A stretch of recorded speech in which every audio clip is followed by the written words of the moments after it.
changer. Yeah. Well, I heard him say if he gets overwhelmed doing 3 things, but what would the third thing be? Ah, yeah.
All right.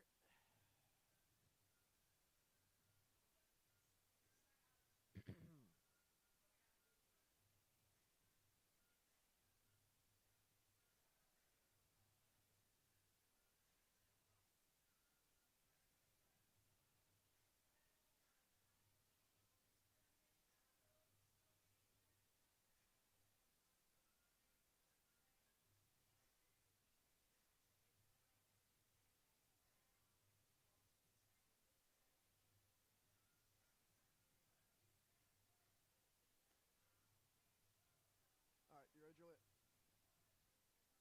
All right, coming in. All right, we're good there. Yeah, all right.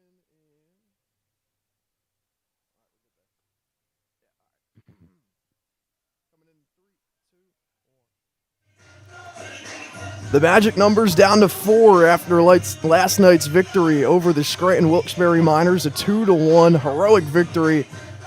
Carried a lot of the weight by Grayson Kovac, who had a 2-run home run to take the lead in the bottom of the 7th inning, followed by 2 scoreless innings in relief. Malachi Duca, the 3-out save, and as a result, the Blazers with a chance here to get the first of the 4 needed wins/Pocono losses. Pocono has a doubleheader today against the Mercer Mammoths. A sweep there from the Mammoths would go a long way to helping the Blazers clinch a playoff spot. They have a chance to do so today. It doesn't have to happen today, though. It could happen tomorrow. It could happen on Monday. So with that, we welcome you into the broadcast. Rocco Pellegrino joined alongside Julia Henry, as always, for today's doubleheader between the Trenton Generals and the Quakertown Blazers. On the hill tonight for Quakertown, it's going to be Cole Snyder getting the start, looking for a huge victory in Game 1 in the 7-inning doubleheader. Let's get you the starting lineups tonight.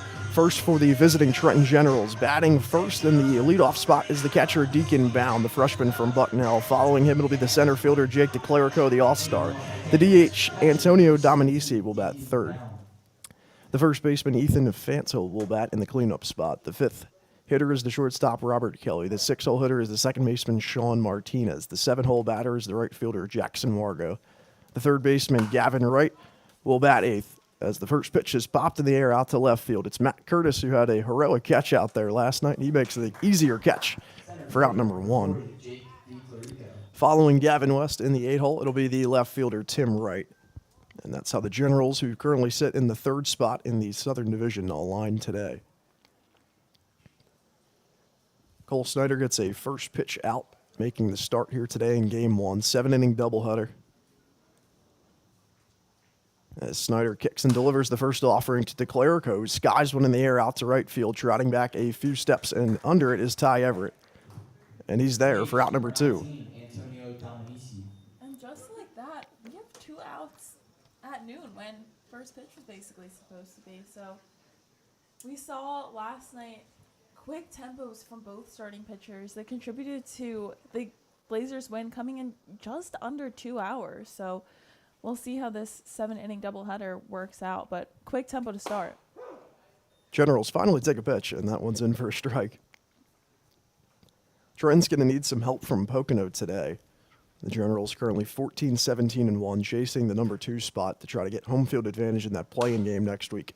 Ground ball over to the shortstop. It's Casey Vaughn who has it. He scoops it up, and he deals across in time. A quick first inning for Cole Snyder. He gets 2 first pitch outs, and then it only takes 2 pitches in the 3rd batter, 4-pitch first inning. We will head to the bottom of the 1st, scoreless at Memorial Park.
Drew Simpson set to lead things off here in the bottom half of the first inning. Let's get you the starting lineup tonight for the Quakertown Blazers. Batting first, it's Drew Simpson, the third baseman, Carter Ribbon in the 2-hole. It's the same start mostly for the Blazers in the top half of the lineup. Following him, it's the shortstop, Casey Vaughn. Same there. Center fielder Mason Woolwine bats in the cleanup spot. Same as last night. Wyatt Harrar, the first change in the lineup. He starts at first base and bats fifth. Dylan Broderick in the DH spot. He will hit sixth. Jackson Schollenberger doing the catching in the 7th spot. Matt Curtis, the left fielder, bats eighth. And Ty Everett out in right field. Rounding out the lineup tonight for the Blazers, it's Ryan Eberer on the hill for the Generals tonight. He was down to the count at 2-1. To the leadoff hitter Simpson, who was 0 for 4 last night in the leadoff spot. Lefty-righty matchup as his bearer kicks and deals. The pitch is outside and high. It's 3-1.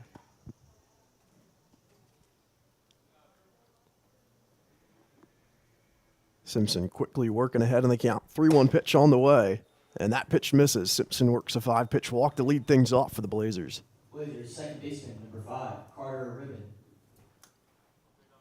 And good things happen when that leadoff man gets aboard, especially with no outs. Carter Ribbon now up to bat. Defensively tonight for the Generals, out in the outfield from left to right. It's right and left. That's a little confusing. DeClerco in center. Wargo in right. The infield from left to right. It's West at third base. Kelly at second, shortstop. Martinez at second. Fantil at first. A bearer on the hill doing the catching. It's Deacon bound behind home plate. First pitch to Carter Ribbon misses. The count 1-0. And the second baseman digs in to face the lefty. Places his bunt, pops in the air and over the pavilion, rolling off the pavilion. Count even at 1 ball and 1 strike.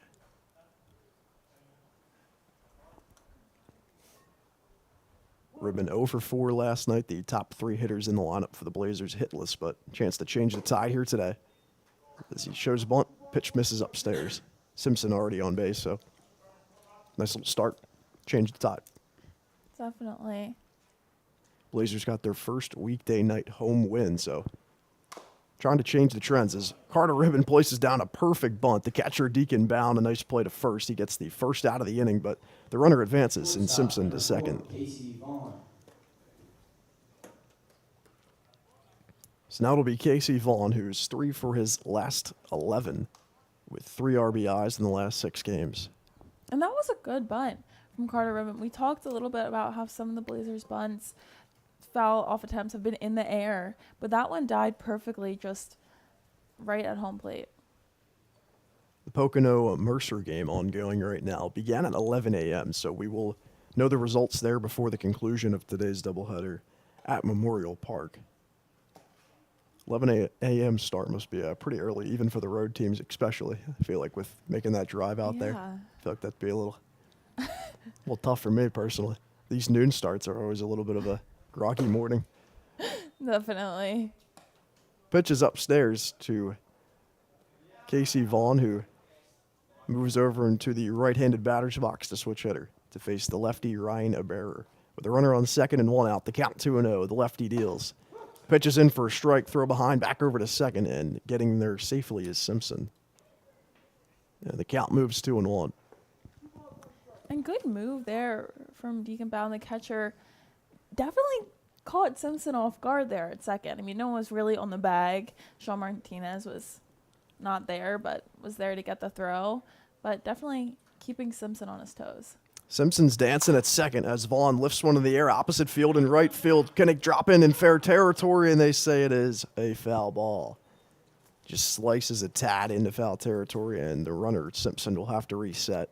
He would have likely scored if that one dropped fair. That would have been a perfectly hit ball. Nice start. If that one stayed fair.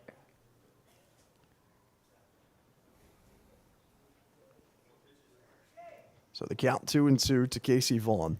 The shortstop from Westchester University. He'll dig back in here to face the lefty, Ryan Eberer, on the hill tonight, who's faced the Blazers before in 2 2/3 innings. Didn't have the best outing. 2-2 pitch with 1 out. That one bounces in the dirt. It looks like it might have hit Vaughn, and it did.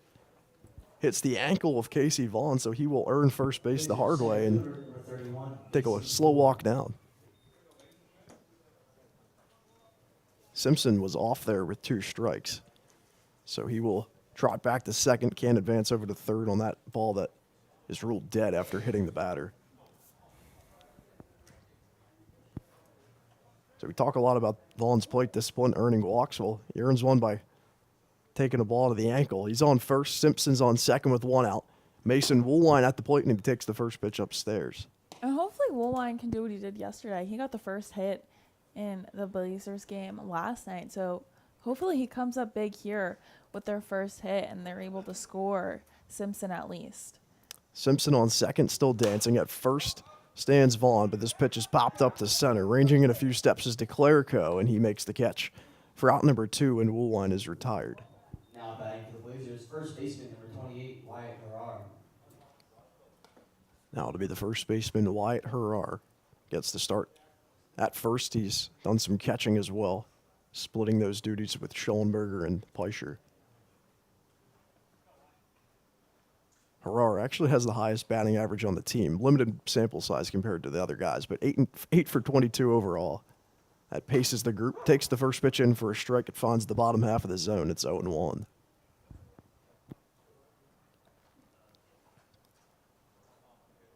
It's the third of 4 total meetings. The fourth one will obviously be later today against the Generals and the Blazers. As that pitch outside, it's 1-1. The first 2 was a sweep of the doubleheader for the Blazers over the Generals, a 5-4 road win and a 10-0 shutout victory.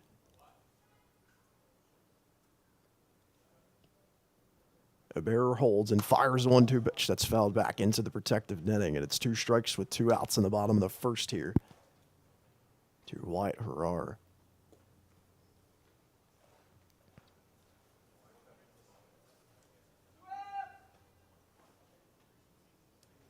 Standing on second and taking his lead is Drew Simpson. Casey Vaughn stands at first. He takes a bigger lead. The runners are off on a 1-2 pitch. It's outside. Throw down to third, and Simpson's there, sliding in safely.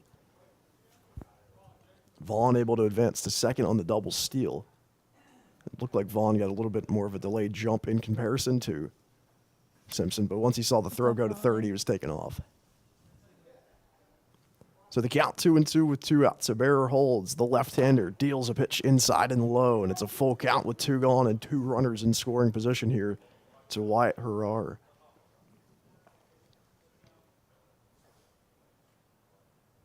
Harrar's got 2 RBIs to his name, a chance to add possibly 2 more. He takes the full count, offering, and it misses. He works a 2-out walk, and the bases are loaded for Dylan Broderick.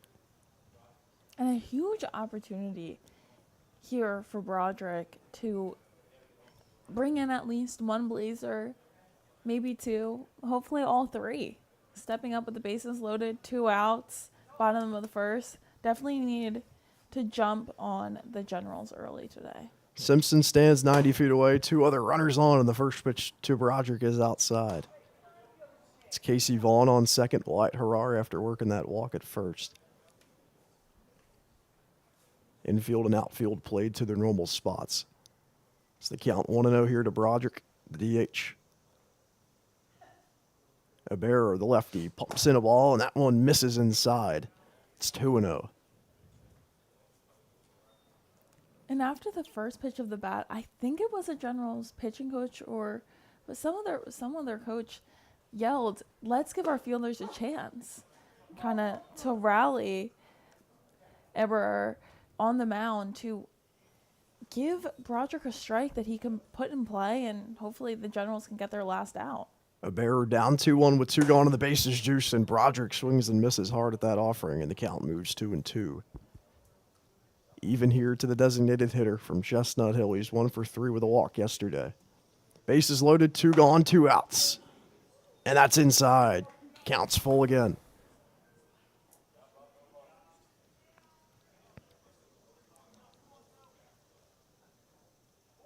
Simpson 90 feet away at third. Vaughn's at second. Harrar's at first. 2 outs and a full count offering coming to Dylan Broderick. The pitch. It's inside. He works a walk. Back-to-back walks issued here by Ybarra, and 1 run comes home in Drew Simpson, and the Blazers strike first. Blazers catcher number 26, Jackson Schellenberger.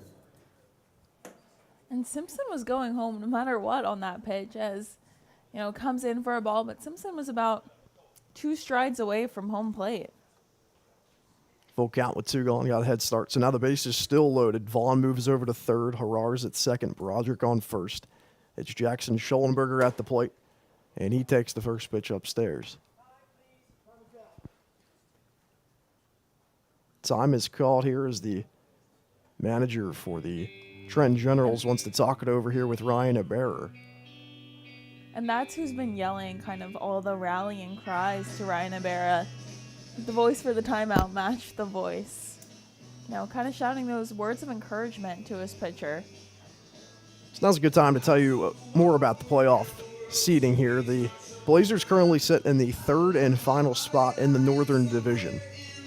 The Pocono Timber Rattlers are 4th at 12-17-1. As you see on the scoreboard, the Blazers are 12-15-2. So it's a little confusing because the number of games left aren't even for the two teams. The Blazers have 5 games remaining. The Timber Rattlers have 4. The easiest way to really understand it is that the Blazers' magic number is 4, and any win for the Blazers or loss to the Timber Rattlers adds to that number and gets that number driven down, is what I should say. So Blazers win today would make the magic number 3 in game 1. Timber Rattlers' loss in their first game would also bring that down to 2. First pitch, or second pitch actually, to Schollenberger. In for a strike. The count 1-1. Still bases loaded here with 2 outs in the bottom half of the first inning. A Bearer's pitch swung on and missed by Schollenberger, and it's 1-2 with 2 outs. And I mean, obviously, but the Blazers scored that first run still with no hit. It's on the board for them. So that's another impressive thing to score those runs when hits aren't coming. And Schollenberger strikes out with the bases loaded. He's down on strikes. Bearer limits the damage to 1, and he leaves 3 runners stranded for the Blazers. Led to the top of the second inning. It's 1-0. The Blazers strike first. They lead over the Generals.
Back here for the top of the second inning. And it's Ethan Fantel set to lead things off here for the Trenton Generals. We got the score for you in Mercer between the Timber Rattlers and the Mammoths, and it's not good for the Blazers. It's 9-3 in favor of Pocono as the first pitch from Snyder misses inside. So obviously not helping yet are the Mercer Mammoths, but got a game 2 to do it. And that game still is also in the 4th inning, so they do have 3 innings left to try to stage a comeback. Snyder deals here to Fantel, and that pitch is in for a strike.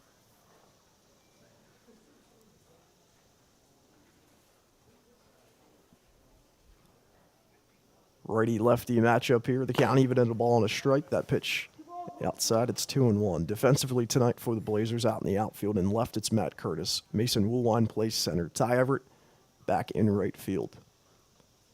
2-1 pitch on the way. Fantel lifts this one in the air out of play. In the infield, it's Drew Simpson at the left side corner at third base. Casey Vaughn plays shortstop again. Carter Ribbon He's at second. Wyatt Harrar at first tonight in place of Dylan Broderick, who got that start there last night. Cole Snyder on the hill and Jackson Schollenberger doing the catching. 2-2 pitched. Chopped down the first base side, and it rolls foul.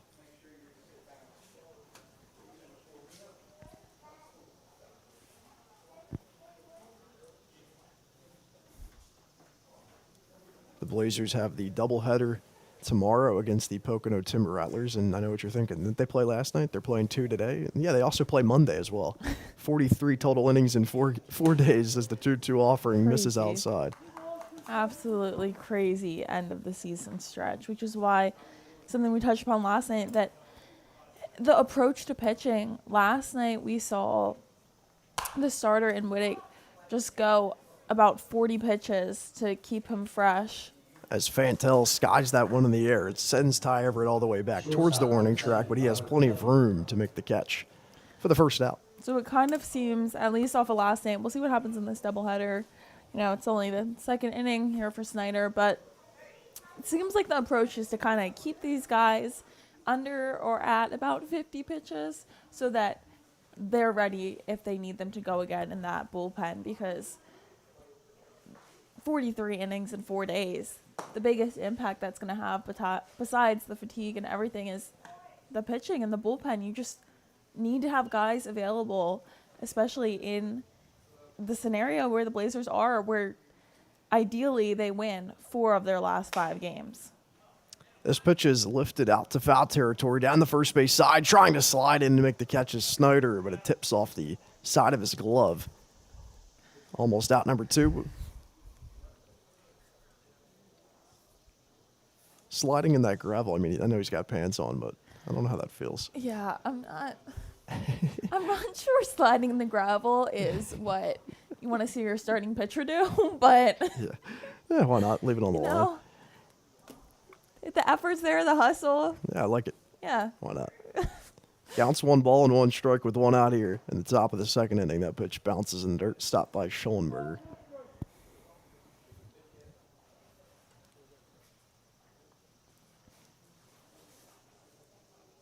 So the Blazers score first for the 12th time this year. So far, when that's happened, they're 6-3-1. Pitch here from Snyder. That's on the outside corner, and he makes the 2-strike count. It's 2-2. It's Robert Kelly, the shortstop, the freshman from Monmouth, at the plate. 2-2 offering with 1 gone in the inning, and that pitch just misses outside.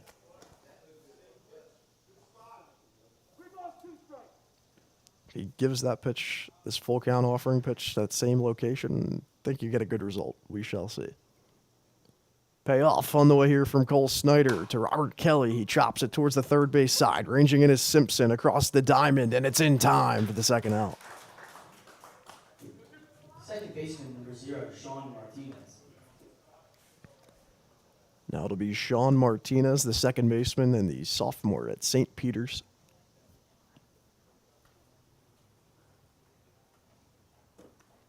You know, I was going to talk about the March Madness St. Peter's run that they had a couple years ago, but I feel like whenever somebody talks about St. Peter's, that's all they talk about, so I'm going to stay away from it. No, I did just bring it up anyways, but it's all right. Need to get something else going for St. Peter's. Danny Yeah. Qualteria from Quakertown's going to St. Peter's. So That's shout what out came to into my Danny. head Yeah. first, actually, and not March Madness. So There you go. Shout out Danny. Plays here at Memorial Park a lot in Legion. As this one shot into the gap in left center, ranging back is the center fielder Woolwine, and he's there showing off the range once again for the 3rd out in the inning, and Cole Snyder is still hitless. Are the Generals. He's pitching well through 2 innings. We'll head to the bottom of the 2nd inning as the Blazers lead it 1-0.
home half of the second inning, and it's Matt Curtis who gets the start tonight in left field. He also had that heroic play out in left field last night, making a diving stop to rob the Miners of a hit. First pitch, he takes it, and it's in for a strike.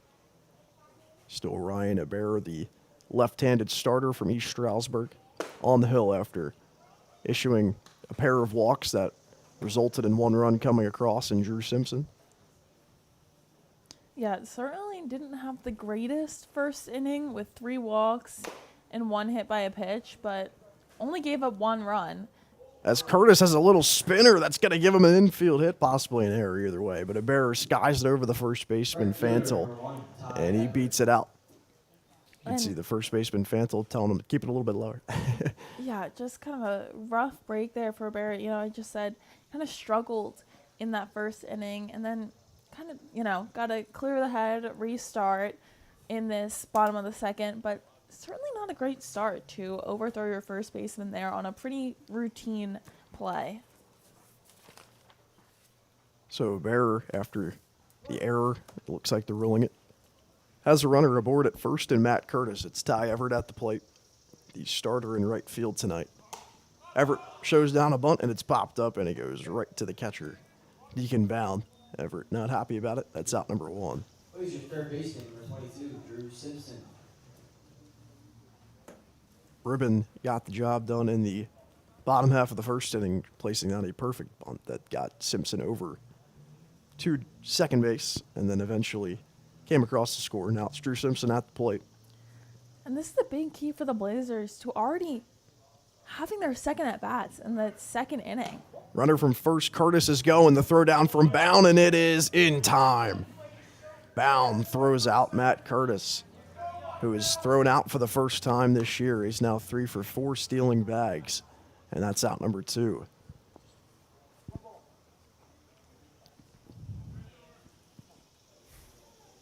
So Simpson, after working a leadoff walk in the first inning, now finds himself down 0-2 with 2 gone after Curtis is thrown out and a popped-up bunt by Ty Everett.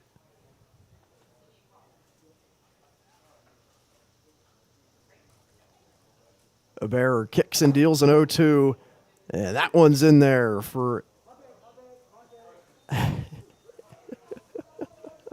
The count is 1-2, it looks like. I think the scoreboard showed 0-2. And the home plate umpire also thought it was a 2-strike count. Instantly said, my bad, after beginning to ring up Drew Simpson. Simpson was like, I'd like to stay in the box here. Yeah, I wasn't aware of it either, so I don't blame him. Simpson knew. Good on him. So the count's 2-2 with 2 outs. Simpson keeps this one alive by fouling it back. It happens.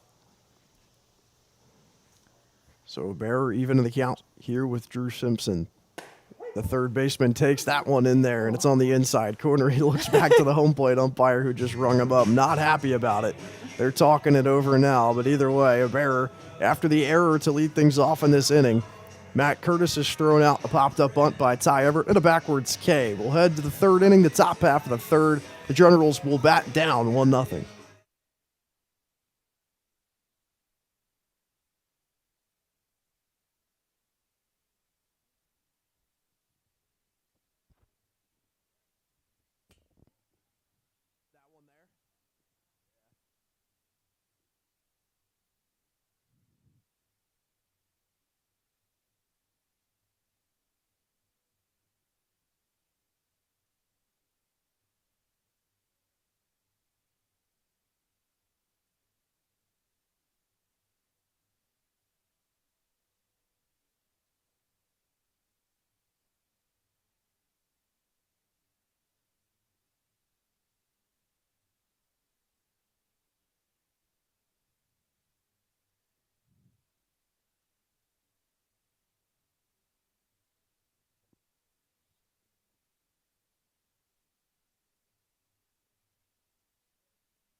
7-8-9 due up here for the Trenton Generals. Jackson Wargo set to lead things off. Right fielder number 8, Jackson Wargo. Wargo digging in here in the top of the third inning. The Blazers struck first after 3 walks in the bottom of the first inning. Drew Simpson came around to score. First pitch to Wargo, it's outside. Still Cole Snyder on the mound. He's gone through 2 innings and pitched well so far. Snyder kicks and delivers a 1-0 offering that's upstairs. Defensively for the Blazers still remains the same. We only had 2 changes last night outside of the pitchers, but pitchers were involved defensively as well, with Kovac and Sig alternating in right field. 3 straight balls here to Jackson Wargo as that one's low and away.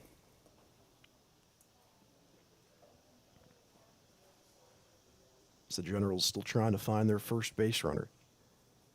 Counts 3-0 to Wargo. The pitch outside, and they get it here with the leadoff batter reaching aboard on a 4-pitch walk, and Jackson Wargo. 13, Gavin West. That'll be the third baseman, Gavin West, the sophomore from Monmouth. One of the 2 Monmouth batters in this lineup for the Generals.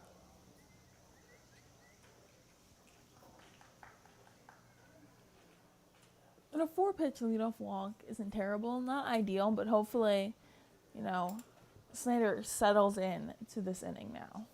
Snyder fires this pitch, is lifted in the air to shallow right field. Ty Everett's under it, taking a few steps in, and he's there to make the catch for the first out in the inning. Fielder number 3, Tim Wright.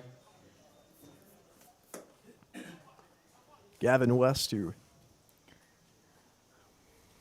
just came to the plate,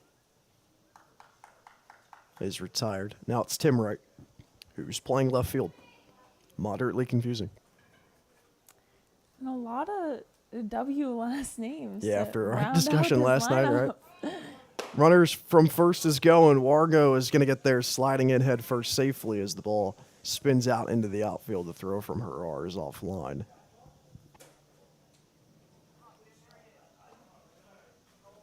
Isn't the throw from Schollenberger?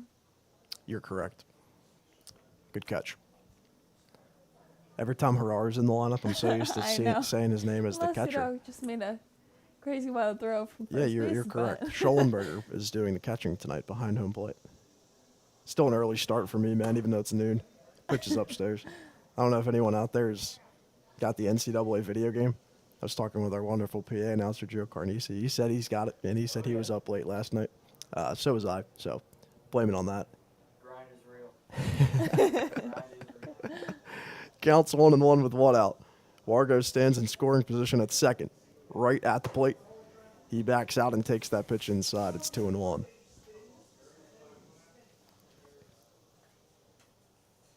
Very cool day today at Memorial Park. Not a lot of heat.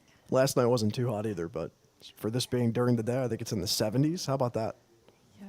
Much appreciated up here. I'm sure the players do as well. Throw back over to second, getting there head first safely is Wargo.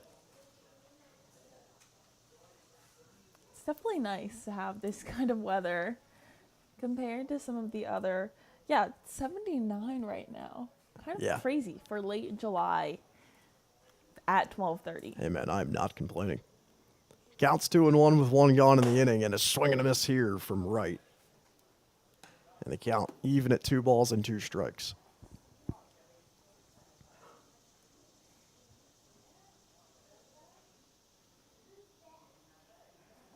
Wright, a 4-game hitting streak entering today. The right-handed batter, even the count at 2-1, or 2-2, pardon me, with 1 gone in the inning. Snyder looking the runner back a few times. He's ready. Here's the pitch. That one misses low and inside, and the count full again.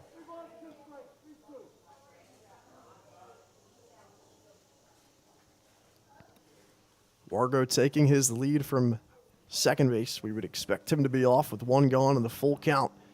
Offering from Cole Snyder coming on the way to right. The pitch. This one's yanked out of play. Did the payoff once again.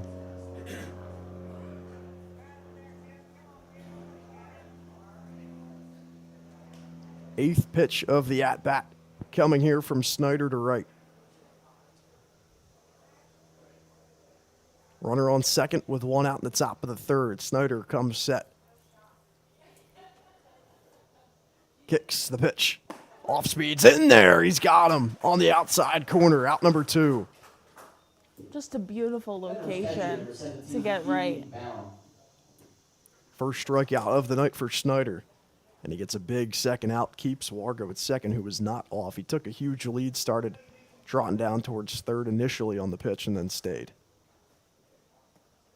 So the lineup turns over. Now it's the catcher, Deacon Bound, the freshman from Bucknell.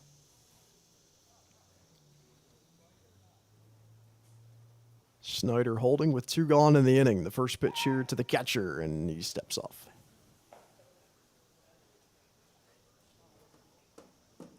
Good communication from the dugout of the Generals. Heard a loud back. I was gonna say. Yeah.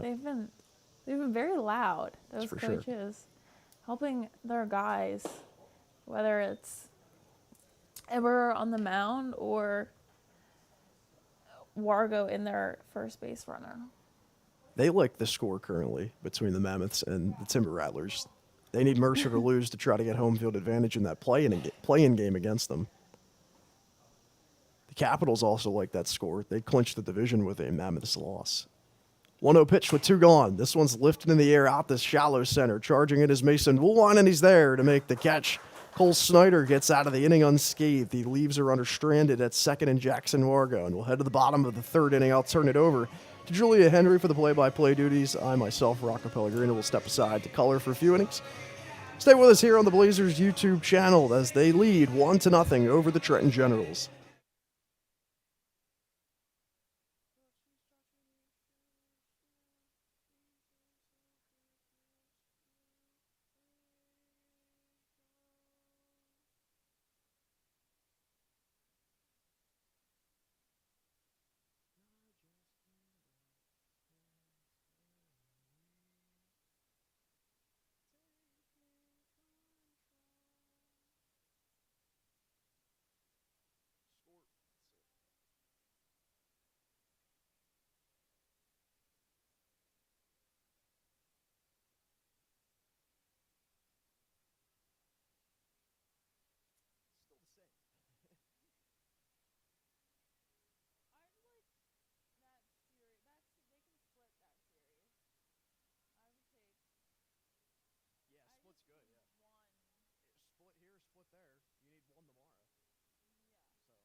Okay, so Carter Ribbon will step into the box for the Blazers to lead things off for them here. He placed out an excellent sacrifice bunt in his first at-bat, and now he looks to be the first man aboard. Still 9-3 in the Mercer-Pocono game in favor of Pocono, pardon me. Fouls that one back over the pavilion as the ump calls for some more baseballs, as there's been a lot fouled away over this pavilion in just 2.5 innings.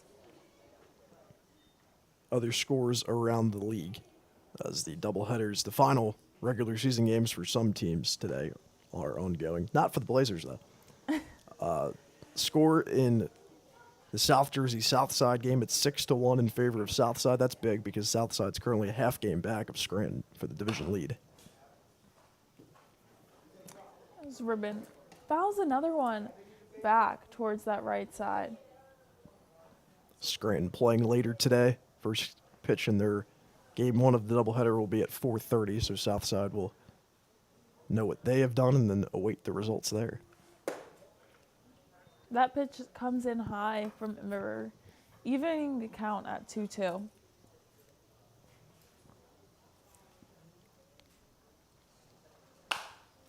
Ribbon sends that one into deep center field, but Jake DeClerico easily catches that one, so that'll retire Ribbon and send Casey Vaughn to the plate. Vaughn 0 for 2 yesterday with 2 walks.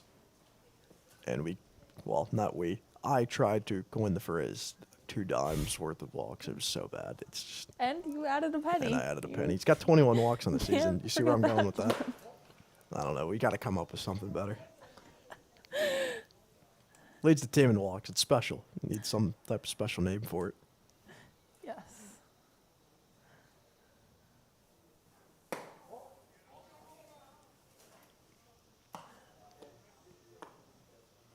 Tell Bears had a little bit of struggles trying to find the zone, but credit to the position players and his catcher for trying to keep him in it. Another ball to Vaughn. So quick 3-0 count. Saw the catcher Deacon Mound there, kind of nodding the head, trying to keep him in there, trying to find the zone. That first pitch is in for a strike. Generals have clinched a playoff spot. There will be the 2 or the 3 seed. The question is, will that play-in game against Mercer be at home or away? So now Vaughn goes from a 3-0 count to a full count here after taking strike 1 and fouling off that last pitch for the second strike. Hope the playoff scenarios are getting through to everybody. It's just barely getting through to me, so I'm sure it's not, but, got to throw them in there. That one stays fair down the third base line, just bounces to the side of Gavin West. So that'll be a single for Casey Vaughn. Now batting for the Blazers, center fielder number And 31, their Mason first Woolbine. hit of this game. I think it's kind of poetic that happens in the final doubleheader of the regular season here at Memorial Park, because the Blazers did have a game. Their first win at home came when they were no hit through 6 innings and still had the lead throughout those 6 innings. So, Yeah. why not get the first hit, though, in the bottom of the 3rd instead of the 7th? I like that a little bit more. Mason Woolwine takes that first pitch in for a strike. Definitely a little bit of a full circle moment there.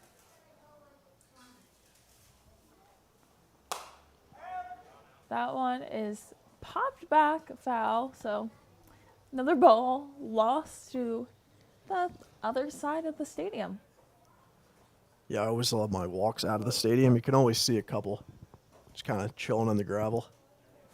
Did my part the one time. I tossed one back. The other time it was a little bit of a long walk.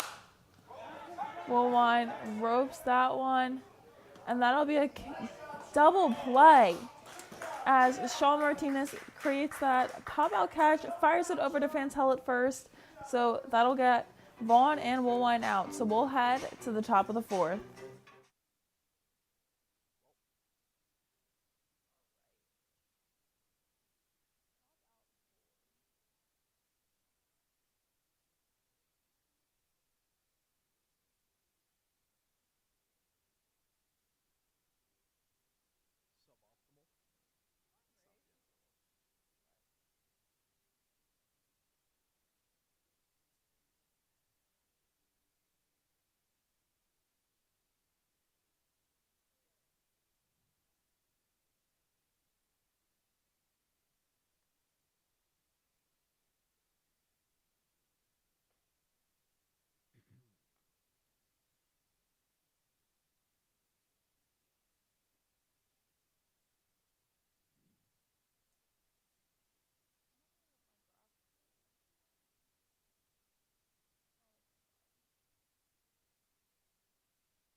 Leading off the It'll Generals, be center fielder number Jake 40, Jake DeClerc go stepping into the box for the Generals to lead things off in the top of this 4th inning.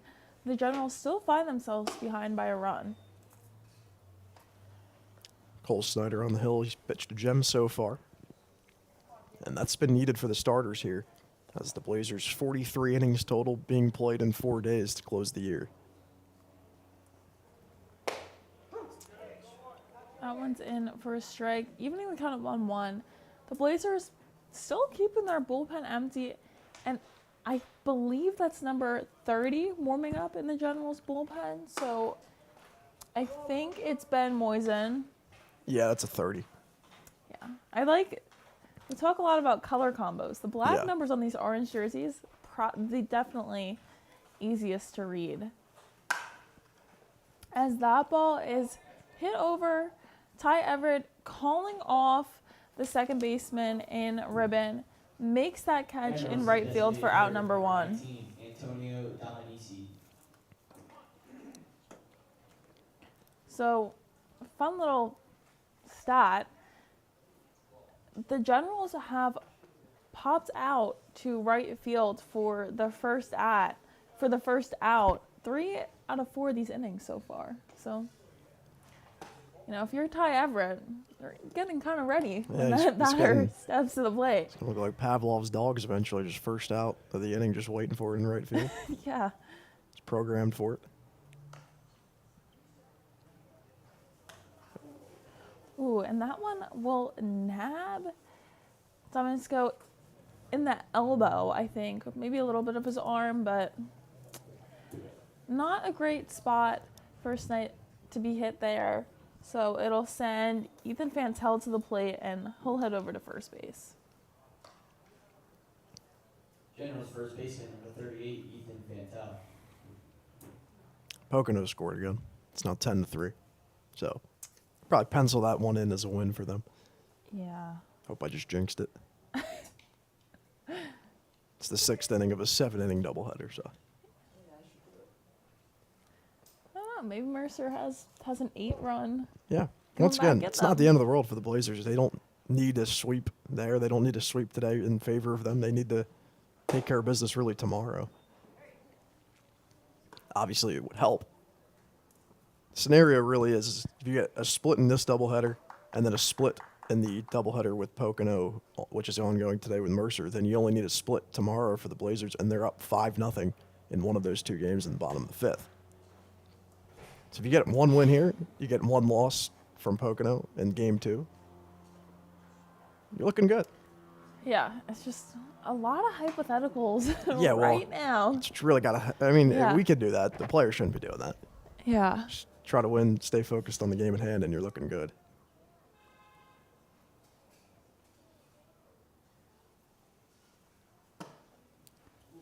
So that one comes in for a ball. Close, but No that cigar. one will be a ball to the left-handed batter. As we see Snyder throw again over to Harar at first base. I believe the 3rd time he's thrown over during this at-bat. That one comes in the opposite side of the plate, a little bit inside. So 3-0 count to Ethan Fantel after Antonio Domenico was hit by a pitch.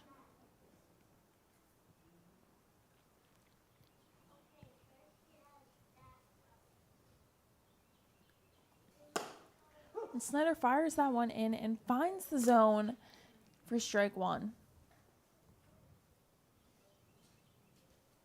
See what the Blazers bullpen looks like today, where they had Whittick go 4 innings as the starter yesterday. And then Trey Sanders, Grayson Kovac, and Malachi Duca, 5 innings in relief. It's a swing and a miss from Fantel. So Snyder's battled back to take that 3-0 count to a full count. Might not need the bullpen if Snyder continues to pitch like this. Hope I didn't just jinx it.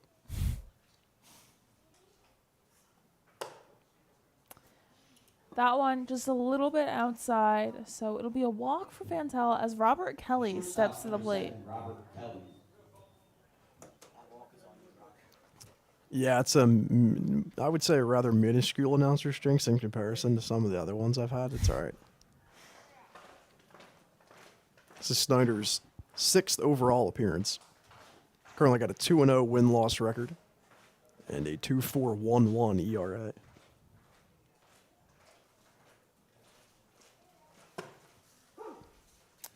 That one comes in for strike one. 2.41, not 24. That could be interpreted the other way. Make sure I Yeah. clarify.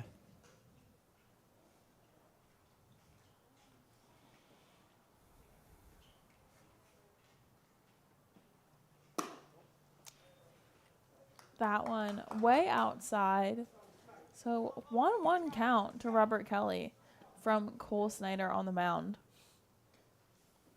First baseman Wyatt Harari. Looks like he's playing pretty well in towards the infield grass.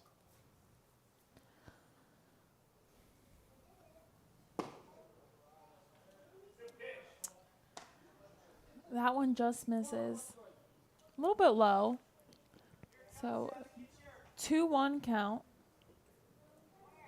Snyder up to 48 pitches. Next will be 49.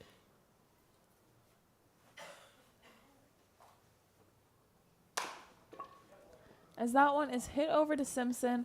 He'll turn 2 on that one and get Fantella out, but Ribbon's not going to fire over to first. So the Generals have Dominisco at third and Robert Kelly on first after that one. See how aggressive Coach Fitzgerald's going to get coming out to talk on the mound. There's nobody in the bullpen yet, so I can tell you it's probably not going to be a change.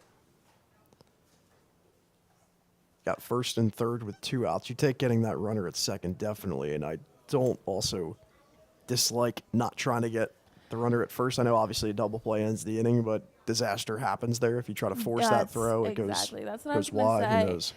You know, now you have 2 outs, so all you need is one more thing to go your way to get that third out. I think maybe you would try and turn it if there's just 1 out, but by turning it and having that runner on third, he's probably going to go. So, you know, this way it keeps Dominisco at third. Used to have a runner on first still, but Kelly doesn't really matter in the grand scheme of things right now. But Snyder's focused on Sean Martinez, who just stepped into the box.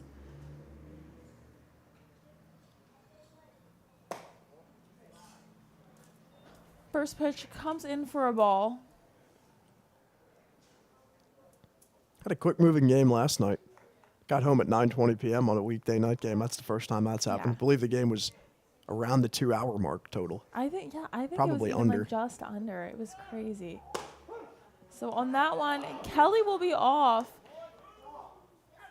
And they get Antonio Dominisco out at third. So what a great play. Kelly goes off to second. Schollenberger fakes that throw down to second.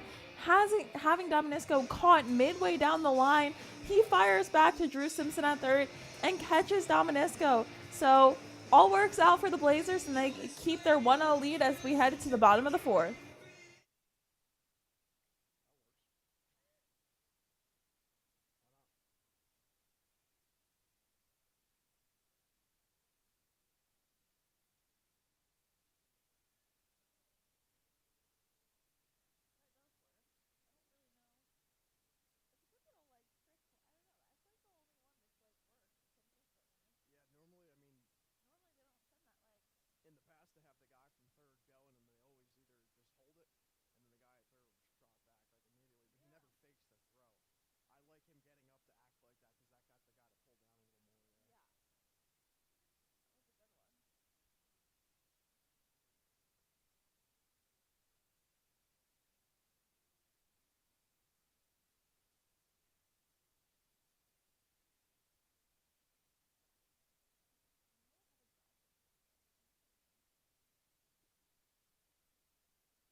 Wyatt Harrar, the first baseman, leads things off for the Blazers after just an excellent play by Jackson Schollenberger, the catcher behind the plate, over to Drew Simpson to catch Dominisco at third and keep this game scoreless for the Generals.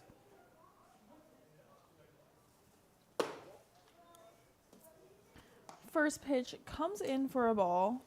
I mean, yeah, the difference between that and all the other ones where they've had runners on the corners, the opponents of the Blazers, and did that double steal, is that normally the runner goes to second, and they will give that runner to second to hold the runner at third. The difference tonight, or today I should say, Jackson Schollenberger got up and faked the throw. We haven't really seen that a lot. The fake throw pulled the runner down a little more. Dominici at third, and obviously gave Schollenberger the window to throw him out, and he did.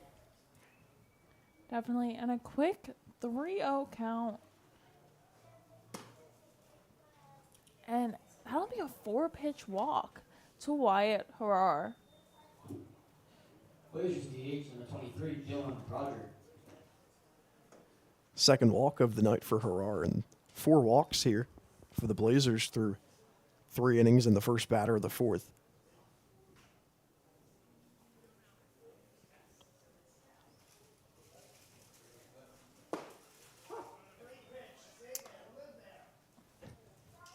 And first strike to Dylan Broderick.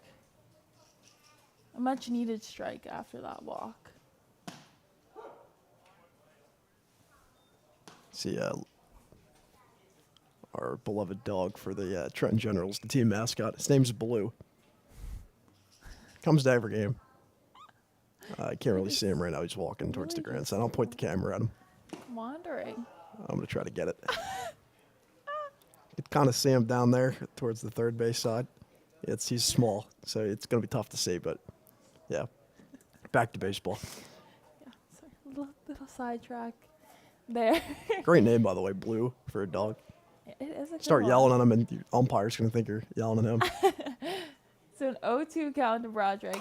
That pitch comes in, fouled off, just kind of. Broderick swung, but it was one of those pitches where you're just trying to get contact to stay alive, and it bounced really oddly off the bat and went. Yeah, bounced foul, in fair which is- territory in the infield grass, then spun foul. Yeah. Broderick wasn't running, so if that one stayed fair, that would have been a little deadly.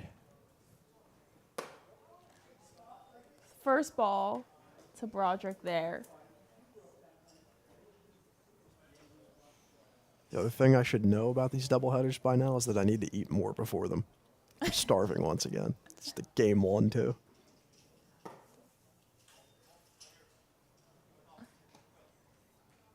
So now a 2-2 count to Broderick, working his way back from finding himself down 0-2. Got some movement in the Quakertown bullpen. Nobody throwing exactly, just a football.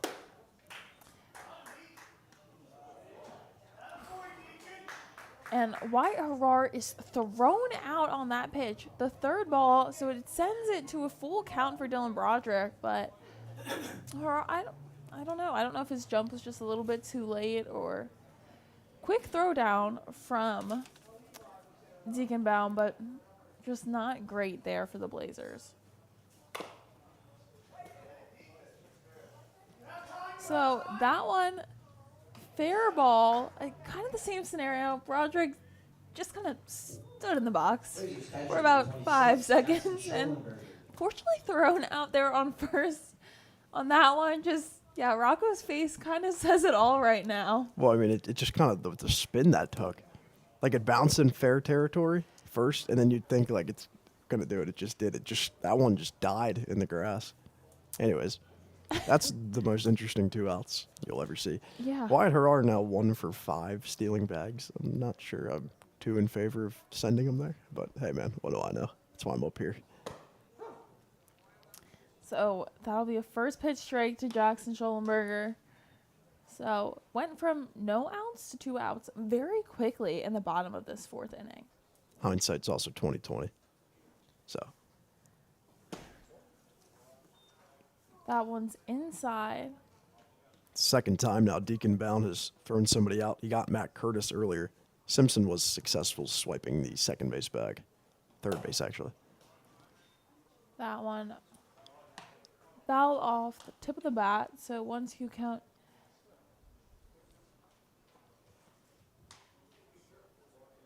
Yeah, and with the 1-0 lead, throwing out 2 guys, we'll see if the Blazers still kind of keep on stealing him this game, or, Deacon Bow, we'll see if he catches game 2. Catchers, it's pretty up in the air whether they play both games or not, so maybe this second game is when the Blazers will look to steal more bases, as Schollenberger swings and misses, striking out, retiring the side.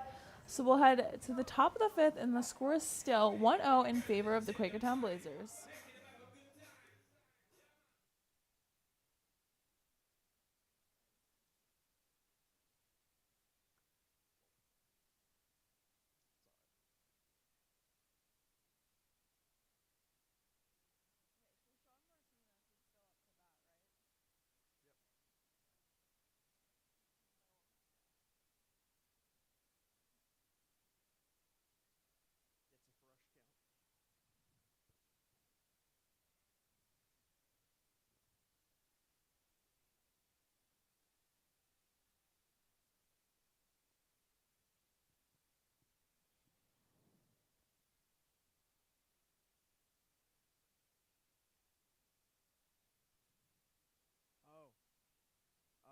Joe, 4th inning, PA commercial thinger. Yeah, we got to do that too, Julia. So, you want to take it? You want me to bring you back now? All right, do you need a half inning to preview it, or do you just want to do it? All right, you want it? 3, 2, 1. Coming back a little early here to give a thank you to all of our boosters, sponsors, and partners.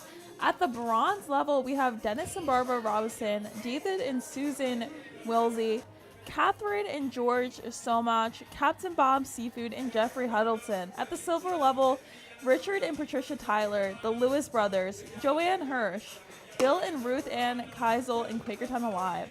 At the gold level, Bracalante MFG Co. Inc., the Jagiella Family, Entrance Systems Inc., ESI, and John Ferris. And at the diamond level, we have George Bonakemper, Fitzgerald Maintenance, St. Luke's, and Andy Weber.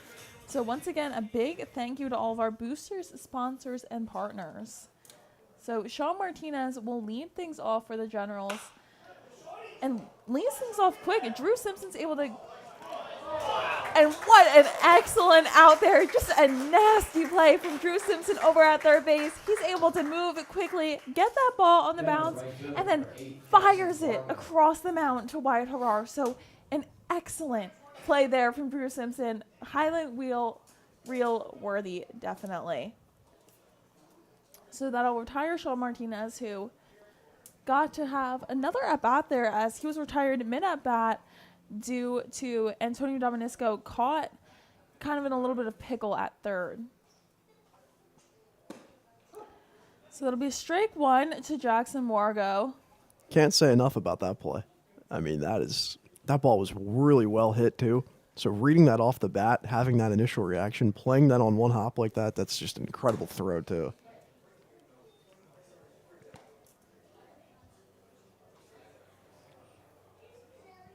That's probably the best defensive play I think we've seen. I'm going to just call it. Yeah, we've seen a lot of excellent catches in that outfield, but infield-wise, definitely the nicest play we've seen. Yeah, I like that. We'll definitely declare it best infield defensive play. There have been some crazy grabs in the outfield. There have been some crazy good outfield catches. I'm not sure. I don't know what I could really pick as the best catch or best play of the season, but infield-wise, that definitely takes the trophy there as the count evens out 2-2 to Wargo.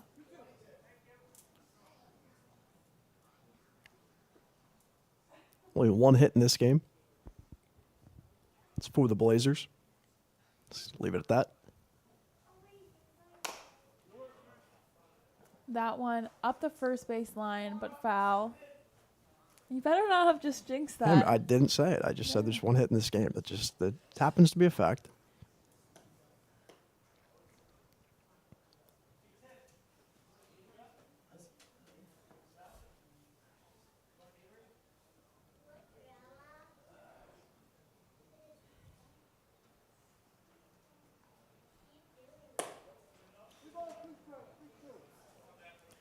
full count there to Wargo. So we'll see what pitch Snyder goes with here as he looks to retire Wargo. Off-speed slider down and away. And that one is just rope to right. Ty Everett dives, but isn't able to catch it, but keeps that ball in front of him, and then quickly fires it over to Horrar at first as Wargo kind of took a little bit of a large turn around the bag. But, you know, a good play by Everett there in right field. It wasn't shallow right, so tough one to get to, but he dove for it and kept it in front of him. We've seen a lot of diving in this outfield and then balls popping back over guys. So pretty, gets Wargo on base, but only a single there as Gavin West steps into the box and takes that one in for strike one. Yeah, it's just a tough play. Unfortunately, I did jinx it. No hitter's gone. It's a shame, man. I take responsibility.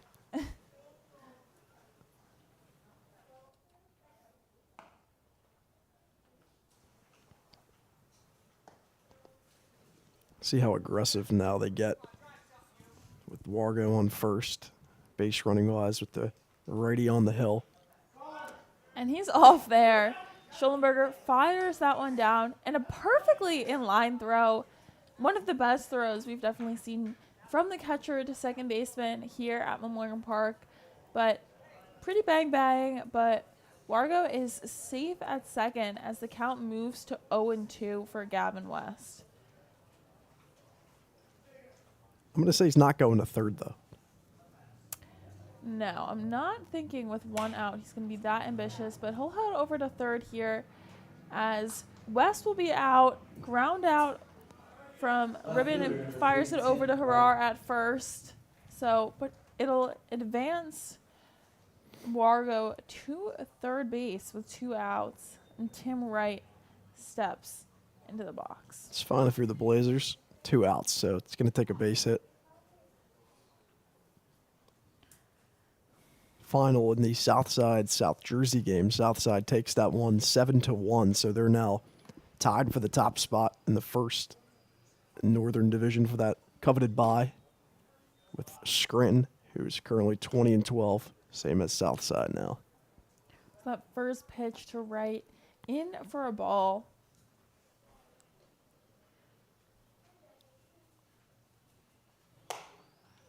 That one is popped up. Snyder calling it off, and he'll make that catch. So that'll retire the Generals. Still unable to play a runner. So we'll head to the bottom of the 5th, and the Blazers still lead 1-0.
Matt Curtis will lead things off for the Blazers in the bottom of this 5th inning, and he'll be the first batter to face Ben Moisen, who came on the mound in relief for Ryan Eberer for the Generals.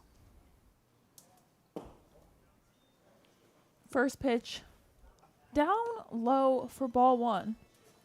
Last 2 outings for Moisen were scoreless, but prior to that had some struggles, including one outing against Quakertown. As that ball is hit foul hard, and you can definitely see the velocity coming in on Moisen's pitches. Yeah, in that outing against Quakertown on the 22nd of June, 3 innings pitched, 3 hits, 3 runs, 1 of them earned, 3 walks.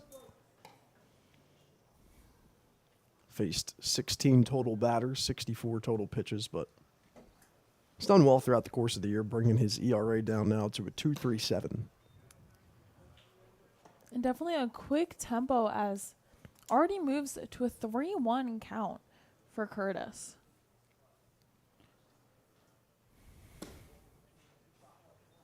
That one's in for ball 4, so 5-pitch walk to Curtis. Once again, the Blazers find themselves with a man on base and no outs, as Ty Everett, who popped out foul on a bunt attempt last time, steps into the plate. Sun's starting to creep out a little. And Everett frames around the bunt there, pulls it back for ball 1. See the third baseman, Gavin West, playing well into the infield grass. And that time he'll lay a bunt down. Catcher inbound will get it. They'll get Everett out at first. Definitely a close play. Fantel really had to stretch to get that one. But so the sack bunt works as Curtis advanced over to second. Everett's retired for out number 1 as Drew Simpson, the leadoff batter in this lineup, steps to the plate. Simpson with a walk, strikeout, and the lone run scored in this game. And he hits this one to the shortstop, Robert Kelly, who hits the ump. So just a disastrous play there for Robert Kelly. Kind of throws his hand on his head. Some sarcastic, nice play comments coming from the Trenton General fans. Hopefully someone who's a relative or Somebody close friends. yelled Jeter.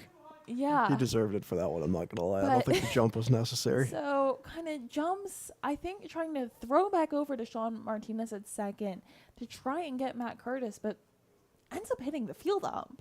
So that allows both guys to be safe. Curtis advancing to third. Simpson to easily reach first as that ball hit the ump and then just fell.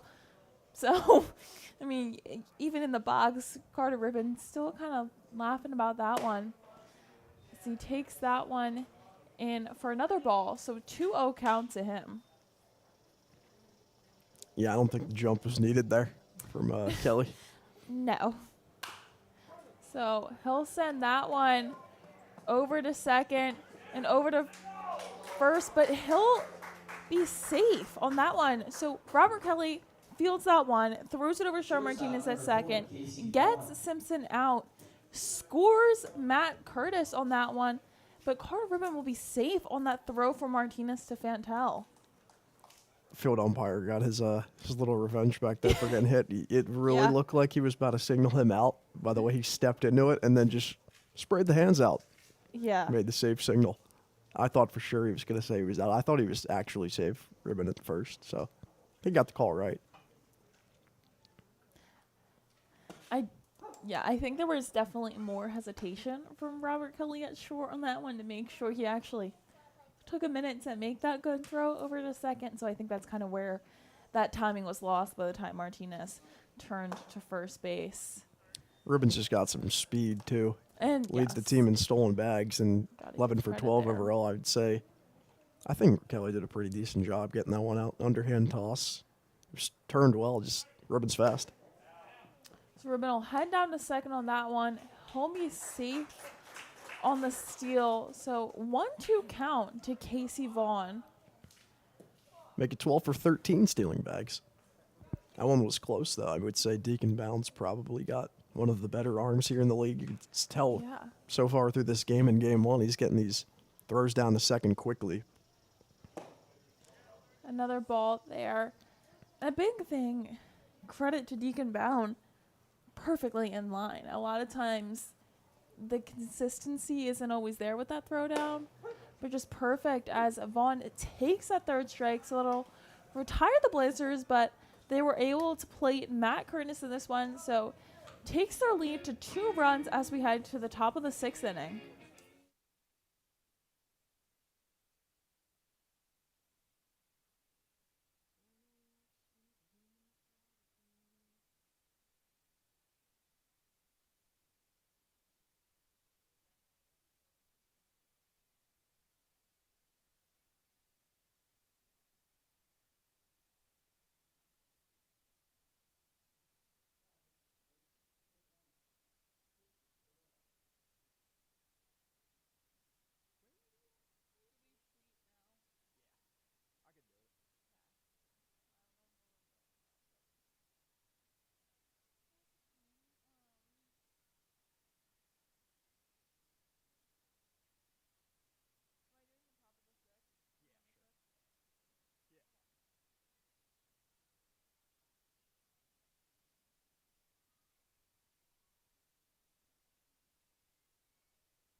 Deacon Bound leads things off for the Generals in the top of this 6th inning. A pretty critical inning for the Generals, who find themselves in a 2-0 hole after Matt Curtis was able to score off of a Carter Ribbon RBI in the bottom of the 5th inning. So they have just 6 outs left on the offensive side to take the lead or tie. And it's Chris Perillo, the high-velocity throwing reliever, trying to get the first of the 6 outs needed here in relief.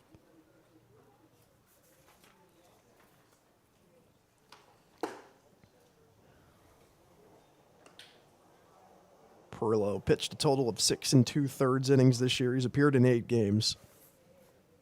ERA now sits at 16.2, but he's gotten it down recently after he kind of started off the season not too great.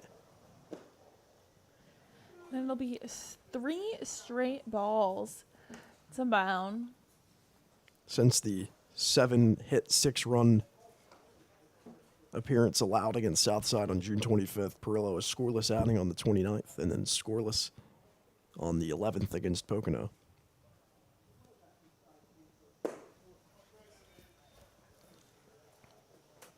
So that'll be a 4-pitch walk to Deacon Bound,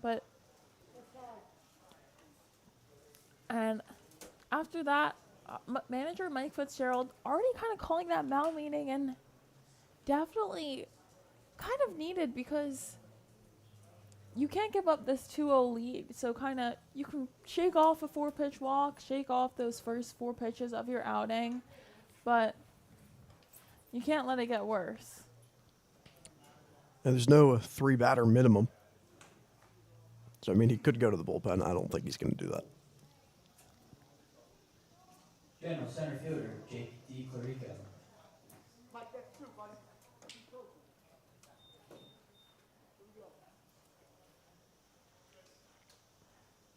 Slightly distracted by the police officer that walked over to the Generals.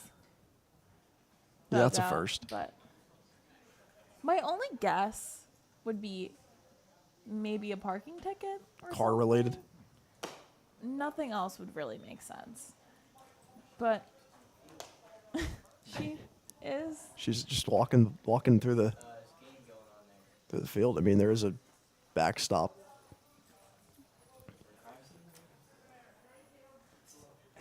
There's protective netting for a reason. I'm just gonna say it.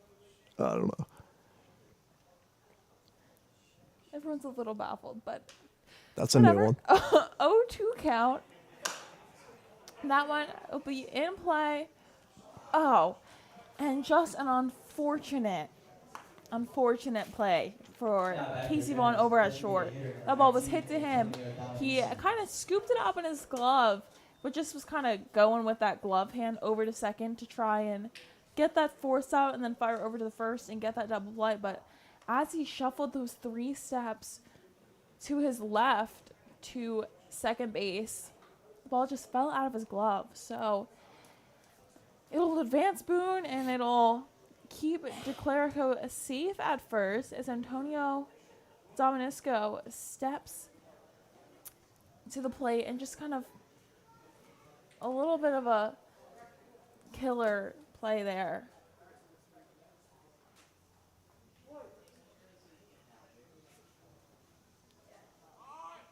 Showing bunt.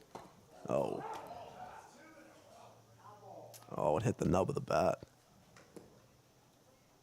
Thought it hit him.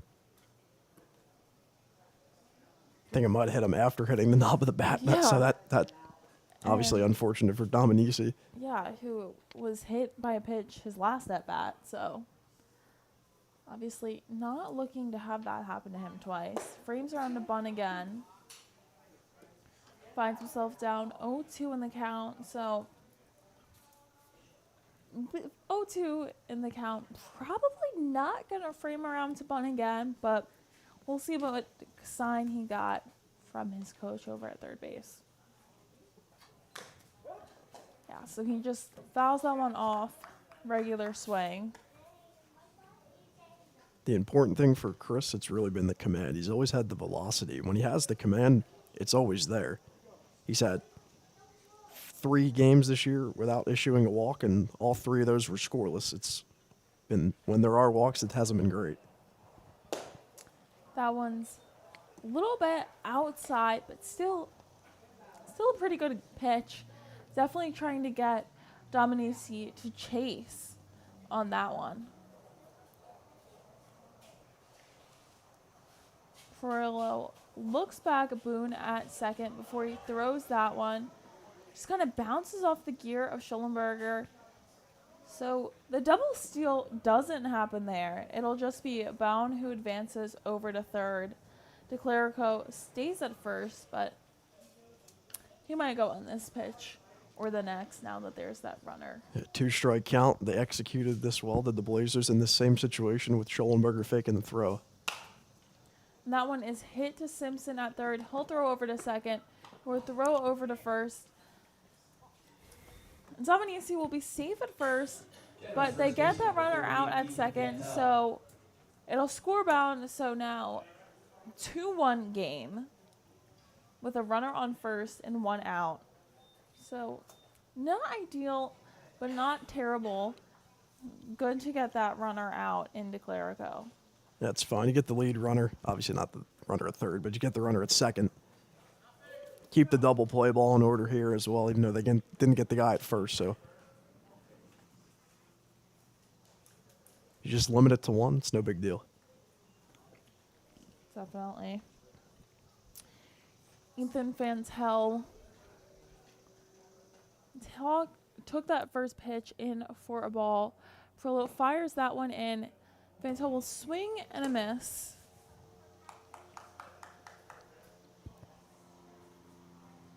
Not a lot of offense in this game. Same story as last night in the 2-1 final for the Blazers over Scranton. Only 3 total hits here today. It's a 2-1 ball game. 2 hits for the Blazers, 2 runs for the Blazers, 1 hit for the Generals, 1 run for them, and 1 error charged to both teams. A lot of ones on the scoreboard. Counts 1-1 with 1 out.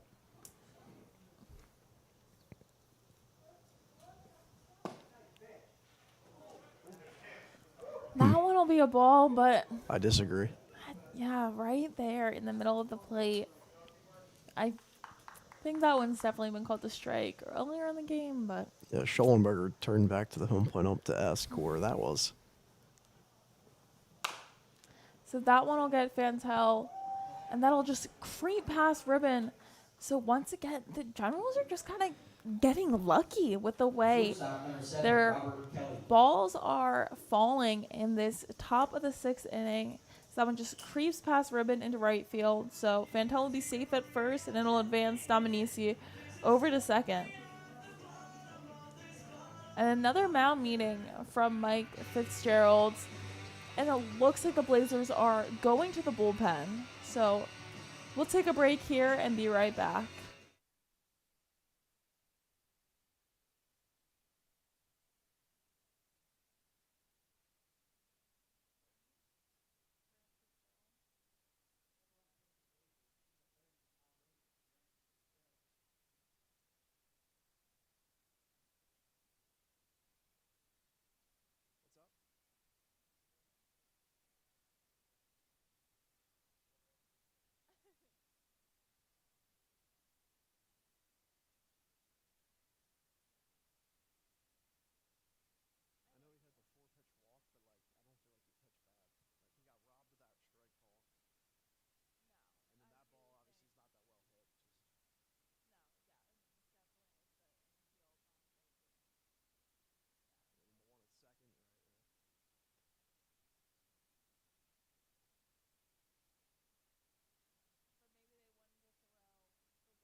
So Grant Fitzgerald, left-handed pitcher from Alvernia, steps on the mound as Robert Kelly steps up to plate, and there's runners on first and second. So swing and a miss on that first pitch. On second, Antonio Dominici, and on first, Ethan Fantel. A solid outing from Perillo, just kind of lucky balls hit in places. As that ball goes back over to Vaughn, he'll get the out at second, and he'll get the out at first. So double play there, and Generals play 1, but Blazers still hold the lead as we head to the bottom of the 6th inning.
Bottom of the 6th inning, we're back here on the Blazers YouTube channel. Mason Woolline set to lead things off for the Blazers in this bottom half of the 6th. A chance to tack on some insurance runs. They had a very similar situation last night. 2-1 ball game. Didn't add any insurance runs, unfortunately, but Malachi Duca got the 3-out save. Woolline takes the first pitch in for Moisen, in for a strike, and it's 0-1. Woolline now 2 for 4 yesterday, 294 batting average now, boosting it up. Takes that pitch in for a strike, it's 0-2.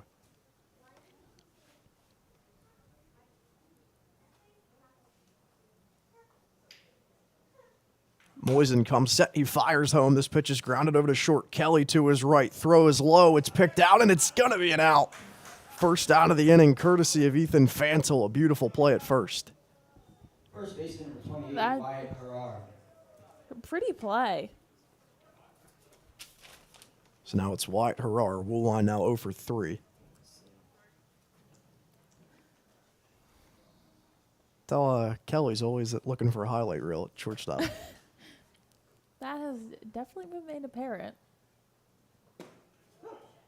It's the incoming freshman at Monmouth. Counts 0-1 here to Harrar, who has worked a pair of walks. Takes that pitch low, and the count even at a ball and 1 strike. Moisen up to 21 pitches here in relief of the starter in this game, Ryan Aberer, who went 4 innings. The 1-1 offering. That nabs the outer half of the zone, and it's in there for a called second strike. The count 1-2. Aberer's final line. 4 innings pitched, 1 hit, 1 run. It was earned. 4 walks and 3 Ks. 73 total pitches. Harrar fouls that one back right off the top of the pavilion, and it shoots back into play. It's obviously not a ball in play, but stays in the field. Back to the home plate umpire there to keep using the baseball. That was a fun one. Inspected the ball for a minute. Deemed it still eligible to use. So we'll do the 1-2 with 1 out in the bottom of the 6th again. Moisen holding in the mitt. He comes set. Nods, he kicks and fires. And that's in there for a called third strike. Harrar is retired via the backwards K, and that's the 2nd out of the inning.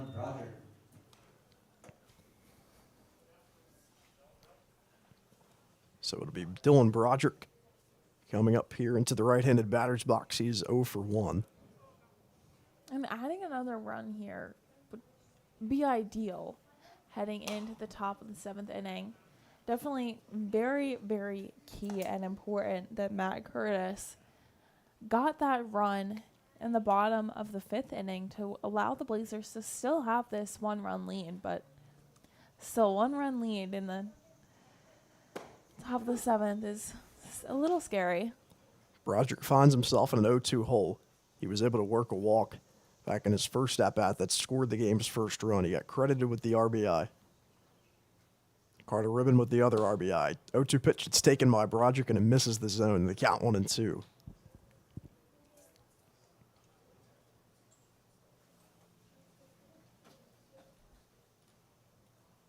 Broderick flares this one in the air out to right. It sends Wargo back a few steps. He's under it, though, and he makes the grab for the 3rd out in the inning. So the Blazers go down 1-2-3.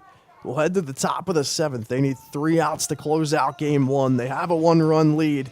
Stay with us here on the Blazers YouTube channel to see if the Blazers can get their 13th win of the season.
Still Grant Fitzgerald on the mound for the Blazers, looking for a huge victory in Game 1. The magic number still sits at 4, with a total of 8 opportunities left to get that magic number down. This is the first of 8.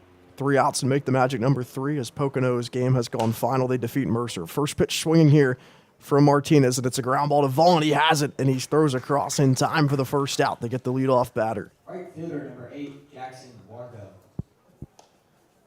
It's Jackson Wargo coming to the plate. 1 hit today. After him, it'll be Gavin West. He's 0 for 2. He stands on deck. Fitzgerald trying to keep this 1-run lead and get the what would be a 6-out save overall. Pitched a scoreless 6th. Check swing there from Wargo. They say he did not go, so the count 1-0. 1 out here in the inning.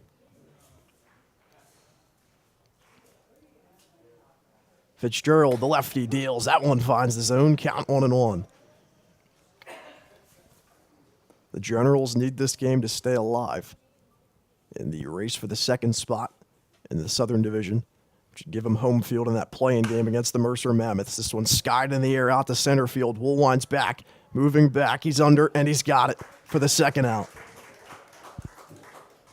General's third baseman number 13, Gavin West. Big catch there from Mason Woolwine for out number 2 that sent him almost against that center field fence. Generals down to their last out, represented in Gavin West, who is 0 for 2 today, the third baseman. Fitzgerald making his 2nd appearance on the hill for the Blazers. He pitched 2 scoreless in his first outing. Trying to do the same here. Off speed's in there for a called first strike. Outfield and infield played to their normal depths and locations. This one's grounded right back up the middle, and that sneaks into center field for a 2-out base hit. West is aboard, representing the tying run. Left fielder number 3, Tim Wright. And it's Tim Wright, the left fielder, coming to the plate, the senior from Keene. He has an opportunity representing the leading run for the Generals. The tying run stands on first in Gavin West. West already taken a pretty large lead over at first. As his body weight shifted towards first, he slides back over, anticipating the throw nicely. He's there safely. And a little bit risky move there from Gavin West. You know, obviously got to be competitive, top of the 7th, but with 2 outs and a lefty pitcher, can't be that ambitious with that lead.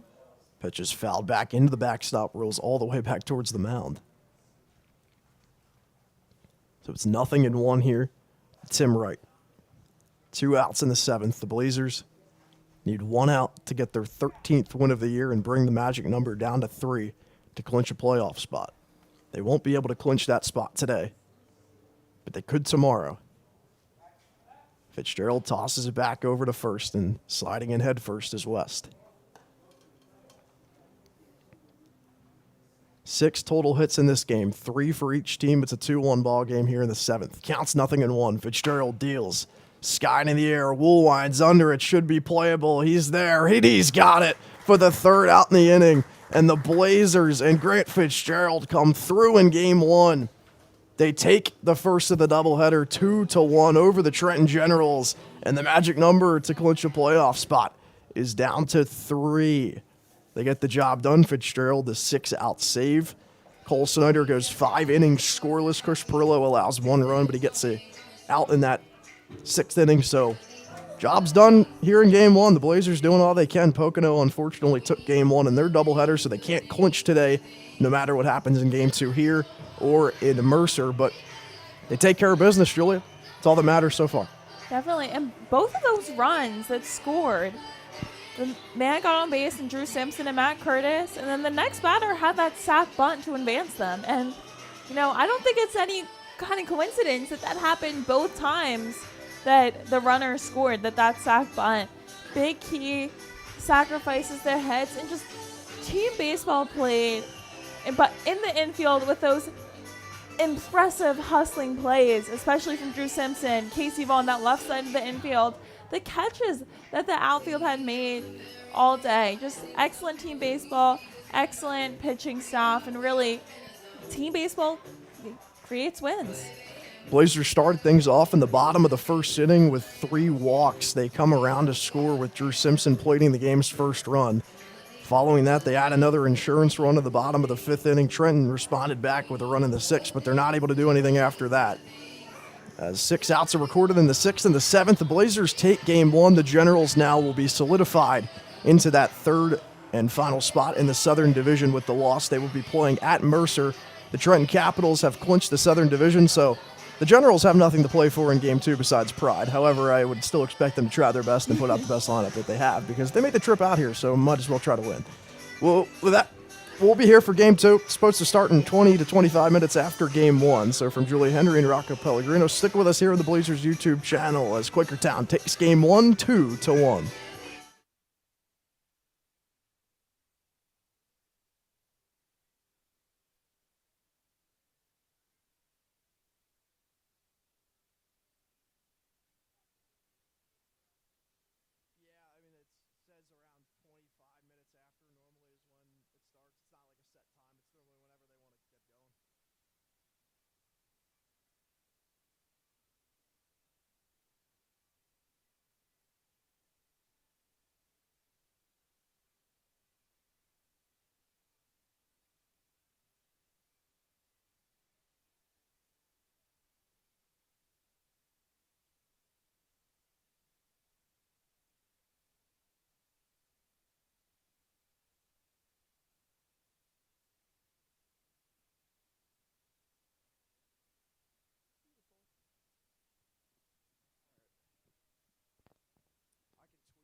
Back here for game two. We're set for game two. The Blazers took game one, 2-1 over the Trenton Generals.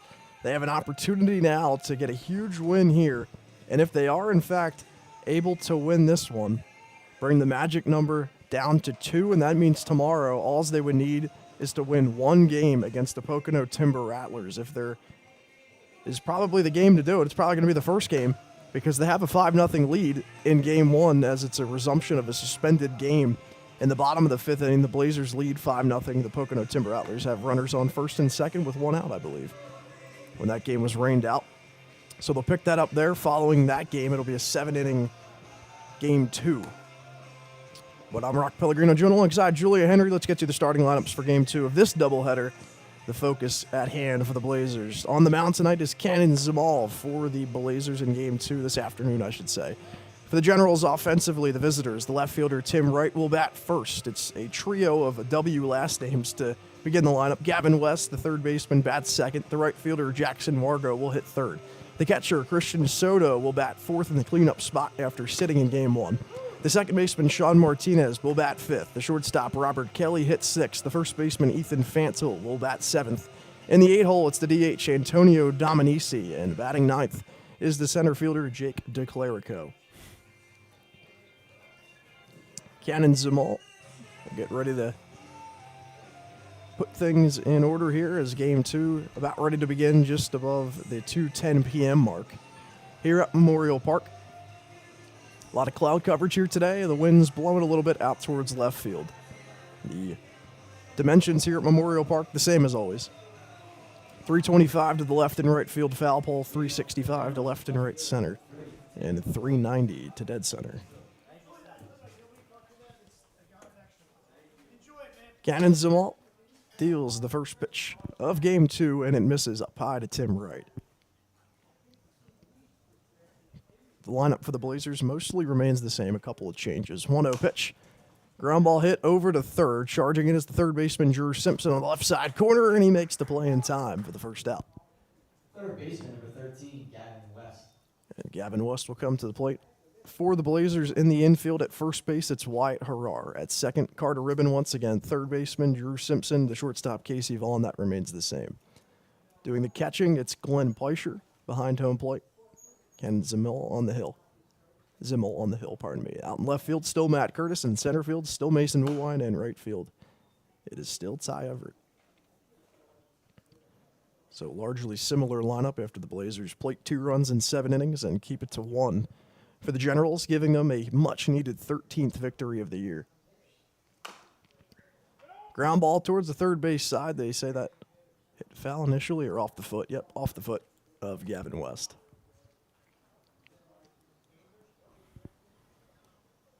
We appreciate you tuning in here on the Blazers YouTube channel for Game 2. First pitch was around 2:10 p.m. One out here in the top of the first. Gavin West at the plate. Third baseman and the sophomore from Monmouth. Time is called.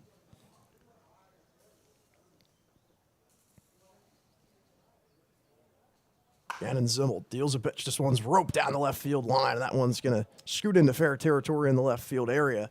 Corralling it is Curtis. He keeps Gavin West at first. That's a one-out single. Number 8, Jackson Marco. Just a hard hit ball down that line. You saw Drew Simpson, as you watch that ball creep into left field as Curtis picked it up, kind of punching his glove. Definitely frustrated that he wasn't able to grab that one, but just kind of got to shake that one off as he's had that excellent first play of the game and had some excellent plays. What we might say is the best infield play we've seen all season in game one. Zimmel bounces the first pitch in the dirt. It's stopped by the catcher Peischer, but moving into second is West. He's in the scoring position with one out.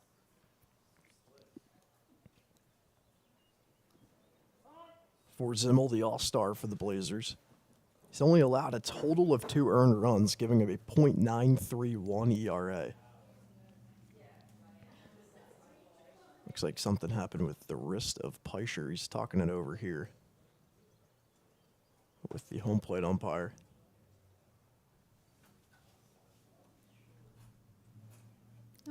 Trainer taking a little bit of a look at him. Looks like he's going to stay in the game. Putting the glove back on now, protective headgear. So the Generals are really playing for nothing but pride right now, as the Mammoths, despite losing their first of the doubleheader against Pocono, have clinched the number 2 seed, meaning the Generals are the number 3 seed. That means the Generals will travel to Mercer to play a 1-game play-in. That pitch finds the inside corner for a strike. It's 1-1. To Jackson Wargo. The order moves around a lot for the Generals here in Game 2, but still the same group of guys getting the start as that pitch is outside. Christian Soto, the catcher, batting next, who's on deck. He's inserted into the lineup, but the rest, all guys we've already seen. Deacon Bound, we talked about that, the catcher, not getting the start in Game 2. And they're going to call Zimmel for a balk there, as you heard it. The dugout was all screaming back. And as a result, they're going to rule out a balk, taking it over to third is West. And he will stand 90 feet away with 1 out here in the first.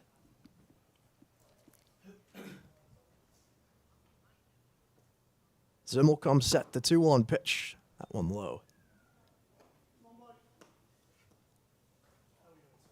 So the play-in games for the ECCBL will all take place at the 2 seeds home. 3-1 pitch on the way. That one's off the ankle of Jackson Wargo. But after the play-in games, the winner of each play-in game will take on the number 1 seed in the opposite division. Those games in the best-of-3 series will take place all at Memorial Park throughout the weekend next week. And the championship game, which I think is scheduled currently to take place on Monday, that could be subject to change, though, due to the rain. If it does take place Monday, it would be a 1-game championship game. There's no series. Full count with 1 out. And that pitch is outside. Wargo leaves it. He works a walk, and it's runners on the corners with 1 out for Christian Soto. Catcher number 11, Christian Soto. A little bit dangerous here for the Blazers. Find themselves in a position with men on the corners on the Generals, with just 1 out in the top of the first inning. The outfield playing a tad shallow, shifting towards left field with the right-handed hitter Soto at the plate. Zimmel comes set and delivers a first pitch strike on the inside corner.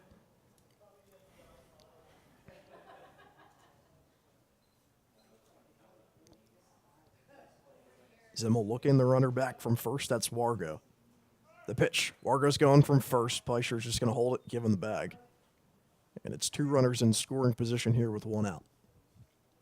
And you see Fisher pump fake there, but his pump fake wasn't as convincing as Schollenberger's in Game 1 that was able to get a guy out at third. Zimmel set the 1-1 offering. That's in for a strike. It's on the outer half of the zone, and it's 1-2 with 1 out in the inning.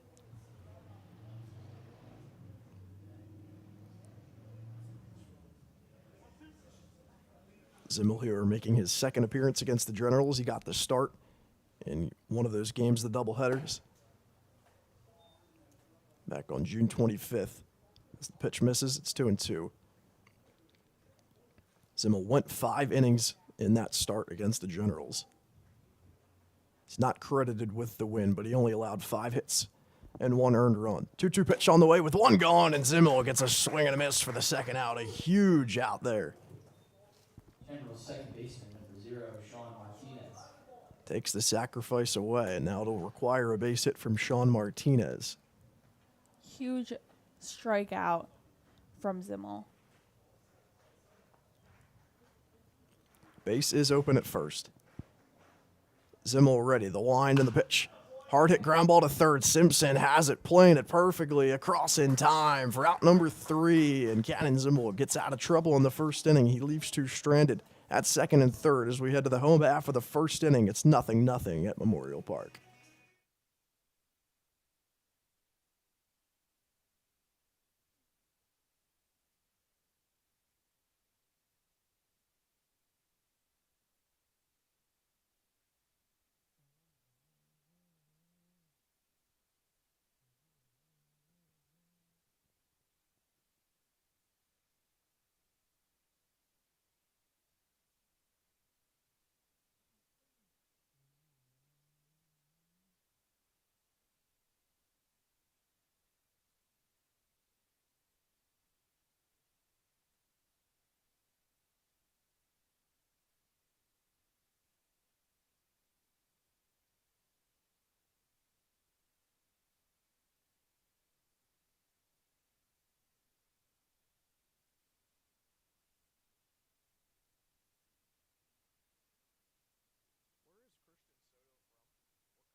Back here for the bottom of the first inning. Let's get you the starting lineup tonight. Or today. I keep saying tonight. It's a doubleheader. Got to get it in my head. It'll happen eventually. In game 2 of the doubleheader, Drew Simpson will lead things off. The top half of the lineup remains the same. 1, 2, 3, 4, 5. It's all the same as game 1. Simpson bats first. Carter Ribbon, the second baseman, hits in the 2-hole. Casey Vaughn bats third at short. The center fielder, Mason Woolline, bats in the cleanup spot. The first baseman, Wyatt Harrar, will bat fifth. First pitch swinging here from Drew Simpson, and it's popped up to center field. Charging in as the right fielder in Jackson Wargo to make the catch for out number 1. After Wyatt Harrar in the 5 spot, it's the left fielder, Matt Curtis, batting 6th. The DH, Jackson Schollenberger, hits 7th. The catcher, Glenn Peischer, bats 8th, and it's the right fielder, Ty Everett, in the 9-hole once again. And good play by Jackson Wargo, who was pulled way over. You know, after that little fist bump between him and Jake Clerico in center field. And then there was a little bit of conversation, too, between him and Sean Martinez, the second baseman, after that catch that kind of went in an area that any of those 3 guys could have grabbed. It's Tom Delaney getting the start for the Trenton Generals in game 2. Defensively for the Generals in the outfield, it's right and left once again. Tim Wright, that is, in left field. Jake DeClerico in center. Jackson Wargo in right as Ribbon checks his swing. The pitch is in for a strike either way. And it's 1-2 with 1 out. In the infield, it's Gavin West at third base. Robert Kelly at shortstop again. Sean Martinez at second. Ethan Fantle at first. That all remains the same. Doing the catching, though, it's Christian Soto.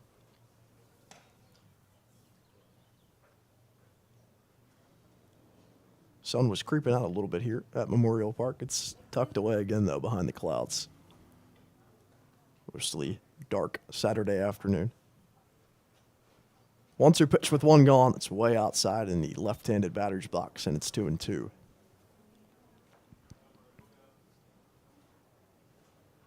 The Generals now 14-18-1. After that loss, the Blazers 13-15-2 with the win in game 1 as Ribbon has to duck down to avoid that pitch. And the count moves full. Ribbon 1 for 6 in the last 2 games. Pitch. Ribbon shoots this one over to third, trying to scoop it up and booting it for the Generals is Gavin West. He makes the error, and Carter Ribbon is aboard.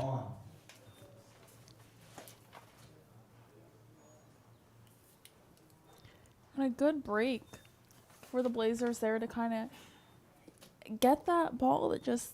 No, we saw it happen to Casey Vaughn in game 1 where he just kind of scooped it in his glove and it fell out. And the same thing happens there to Gavin West for the Generals. Ribbon at first, he takes a lead. And the pitch is in for a strike. Here to Casey Vaughn, who was batting in the right-handed batter's box in game 1, facing the left-hander on the mound. And he switched back over now to the left-handed batter's box, his normal dominant batting hand. The pitch. Ground ball over to first. Fantle has it. He'll go to second for 1. Kelly corrals it over to first, and it's dropped to the glove by Fantle, and safe at first is Vaughn. He beats it out, but there's 2 gone in the inning. Center fielder number 31, Mason Woolwine. So Mason Woolwine will come to the plate. He was 0 for 3 in game 1, but he had 2 hits on Friday night against the Scranton Wilkes-Barre Miners, 2 for 4 in that game. Tom Delaney appearing here in his 5th game for the Trenton Generals in this summer season. Pitch to Woolwine. It's in for a strike. This is Delaney's 2nd appearance against the Quakertown Blazers. His first was a short start. 2 hits and 3 runs allowed in 2 1/3 innings pitched against the Blazers. 3 of the runs that come across, all of them, though, unearned. The count 1-2 with 2 outs here to Mason Woolwine. Vaughn taking a lead, and he's off. Woolwine spins it foul down the left field line.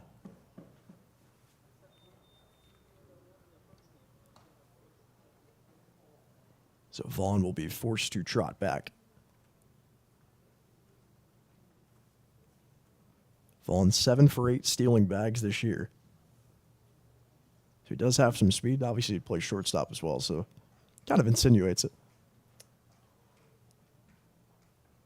Count 0-2, actually. With 2 outs to Woolwine, he keeps it alive and flares one out to right field. That one's going to drop in for a hit. Wargo controls it on one hop. His throw goes to third, and Vaughn will stay at second. 2-out base hit for Woolwine. He keeps the lineup churning. Big hit from Woolwine. Just perfect area. We talk about how this outfield, there's a lot of room in between those 3 fielders, and just able to hit that little blooper in between the center and right fielder to get a single. So now it'll be Wyatt Harrar who was able to work 2 walks in game 1. He's 0 for 1 with 2 walks in his last 2 games. First pitch to him misses inside.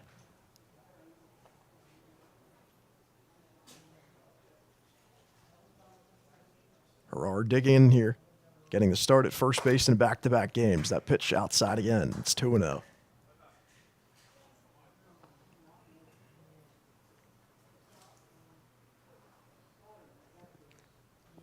Delaney comes set on the mound. 2-0 pitch on the way with 2 gone in the inning, and that one's inside the zone. On their outer half of the plate, it's 2-1.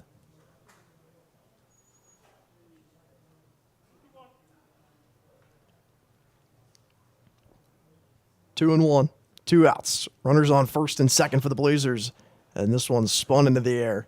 Should be playable. The first baseman, Ethan Fantel's under it, and he makes the catch in the outfield grass for the 3rd out in the inning. So both teams leave runners stranded. The Blazers leave 2 on at first and second. They got a hit, though, in the bottom of the first, and we'll head to the second. It's still scoreless here at Quakertown Memorial Park.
Six, 7, 8 due up here for the Trenton Generals in the top half of the second inning. They bring 5 batters to the plate in the first.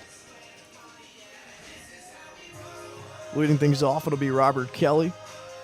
He's starting shortstop in game 1 and in game 2. Shortstop, number 7, Robert Kelly. Kelly had the wannabe Jeter moment.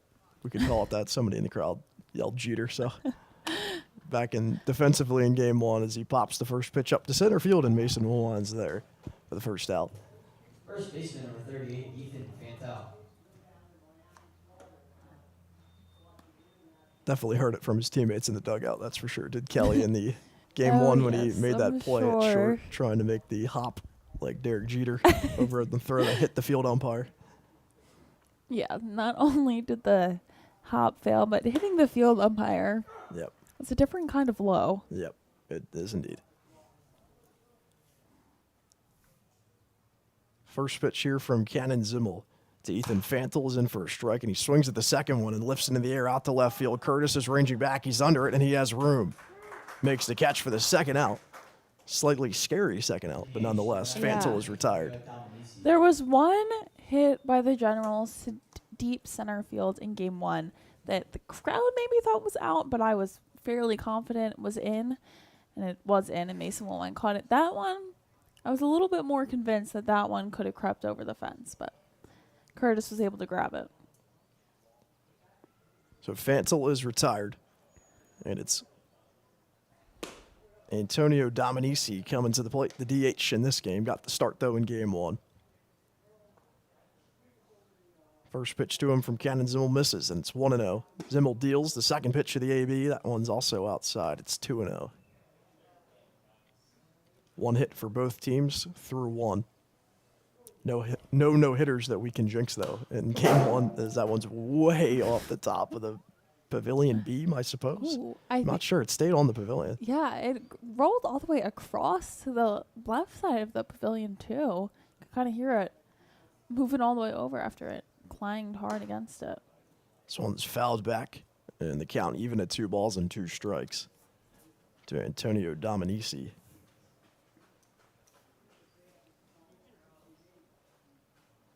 Dominici currently hitting .233. Hitless in his last two games.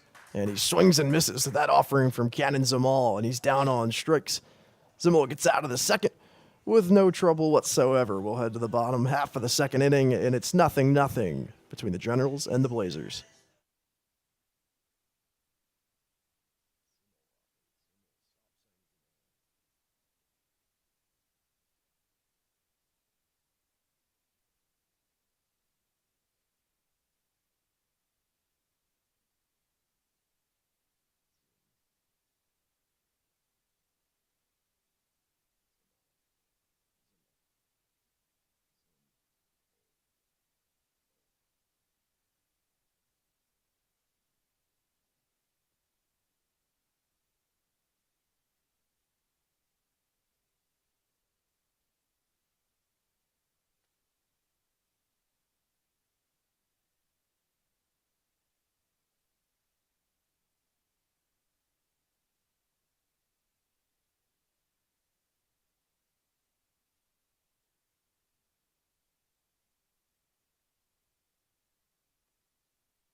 Matt Curtis set to lead things off here in the bottom half of the second inning.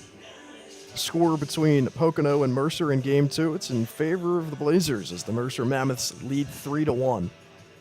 The magic number currently sits at 3. A Pocono loss would bring it down to 2. And a Blazers win can make it 1, and then that would mean all they would need tomorrow or in the future would be 1 win. They have 3 games remaining after today.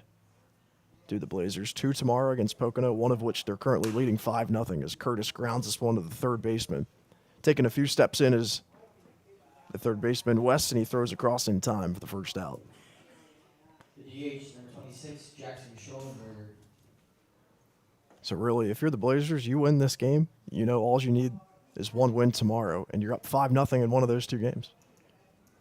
Game 2 would be a 7-inning contest. It won't be 9 innings. But if you're the Blazers, you're sitting pretty well right now. First pitch, that's in for a strike to Jackson Schollenberger.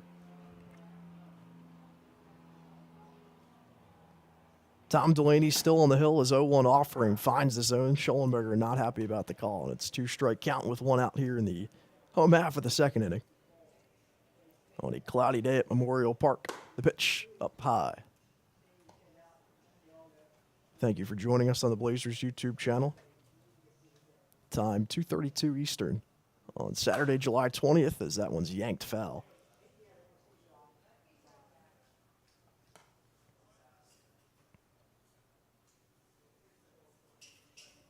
Count 1 ball and 2 strikes with 1 out. Delaney, the line, and the deal. And he gets a swing and miss from Schollenberger, who's down on strikes again for out number 2. Schollenberger struck out twice in game number 1. It's the third of the day for him, and now it's Glenn Peischer, who was 0 for 3 on Friday night, getting the start in that one behind home plate. Peischer swings at the first offering with the baby blue bat, and he grounds it to the shortstop, Robert Kelly, who makes a throw that pulls Fanto a little bit off the bag, but he lunges out to make the catch for the third out in the inning. So both teams go down quickly in the second. We'll head to the top of the third. It's 0-0 here at Memorial Park.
9-1-2. Center fielder number 2, Jake DeClerico. Due up here for the Generals, Jake DeClerico set to lead things off. Followed by him, the lineup will turn over with Wright and West. First pitch to him, and he takes a big hack and misses from the offering from Cannon Zimmel.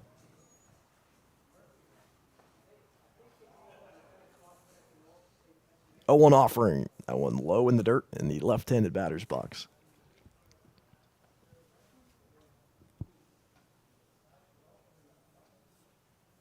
Blazers went down 1-2-3 in the bottom of the second. The Generals 1-2-3 in the second as well. As that pitch fouled back.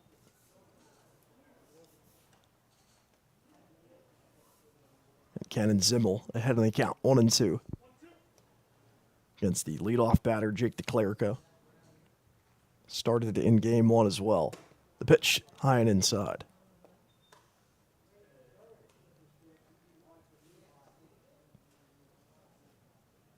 DeClerico hitless in his last 3 ball games, currently sporting a .276 average. He takes that pitch and the count moves full.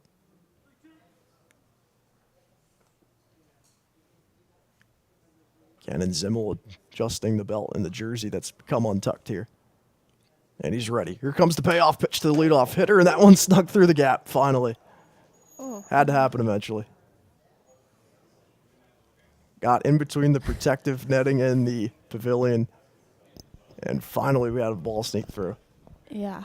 Luckily, no one was sitting there. Yeah. That would have scared you. Yeah, and it would have gone right on your head. Ground ball to third. Simpson has it across in time. He's been automatic over there. Out number 1. Fielder number 3, Tim Wright. Now it's Tim Wright. I think the other thing, like we talked about, how even up here you could still kind of flinch a little bit with the foul ball occasionally flying right at you, but there's obviously the protective netting. You would think the maximum scare level would be if you have protective netting and it still gets through and then is coming right at you. That would probably be the most you'd freak out. Yeah. First pitch swinging here from Gavin West, and he grounds it to the shortstop, Casey Vaughn, who has it, and he throws across in time for the second out. And that's why that one, even though it went kind of over towards those home fans, whoever traveled over from Trenton, they all kind of gasped too, not really realizing that, yeah, those foul balls can creep through on their side too. Gavin West steps to the plate in his second at bat. He grounds it right back over to Drew Simpson. Third baseman has his throw pull the first baseman, Wyatt Harrar, off the bag. And I'm afraid I jinxed it by calling him automatic today, so take responsibility there. That one just, you'll take it. Drew Simpson makes the great play, fields it, fires it over. Harrar scoops, but just a little bit far. You know, that's going to happen every so often on that play over from third to first. So you just kind of have to take that if you're the Blazers. So West is aboard at first. He stole a bag earlier in game one. He takes a large lead. Cannon Zimmel comes set with 2 gone in the inning. And the first pitch to Wargo, he takes a big hack and misses. West now 2 for 2 to start game 2. Wargo worked a walk in his first appearance. Zimmel holds at the belt, and the runner from first, West, is going. The throw down from Peischer, it skies all the way into the air and forces Vaughn to leap. He misses the tag, unfortunately, and West is able to swipe the bag at second. At least Vaughn was able to make that leaping catch on that one, because if that crept into center field, dangerous. Looked like he was running a slant route, and the throw just kind of let him, you know. So the count's 1-1. With 2 gone here in the top half of the third. Wargo at the plate, West on second in scoring position. Zimmel set the pitch. Ground ball, hard ground ball down the first base side and fair. West coming around third. He's getting the wave. Everett scoops it up in foul territory. The throw goes to second, and that one's in time. The run does score, but he keeps Wargo out of scoring position and gets the third out of the inning. A nice play defensively from Ty Everett. But the Trenton Generals do strike first. It's 1-0. We'll head to the bottom of the third inning. I'll turn it over to Julia Henry for the next 3 innings on play-by-play. I'll step aside to color commentary. Thank you for joining us on the Blazers YouTube channel. It's now 1-0. The Generals lead.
Ty Everett steps in first at bat.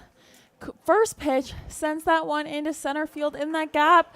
That'll be a single, and he'll head for second base. Center fielder Jake DeClerco dove towards the fence, tried to grab that one. So first pitch double to Ty Everett. Now batting for the Blazers, third Yeah, baseman, DeClerco just kind of number 2, Drew Simpson. misplayed that one a little bit out in center field. I mean, just took a weird angle at it. Yeah, and Blazers give up 1 run in the top of the inning, and they're looking to take the lead. Good start with a leadoff double from Everett. Yeah, DeClerco. I mean, that was dropping in for a hit either way. Results with Everett in second because of the angle he took at it. And that one is hard hit ball over to Gavin West at third from Simpson. So that'll unfortunately get him out and keep Everett at second. This ball to that left side of the field with the runner on second isn't going to advance them. Well, it's a hard hit ball, just unfortunately right to him. So can't really complain. We'll just pretend there was a bunt that got Everett over from first, and now he's at second with 1 out. It all works out in the end.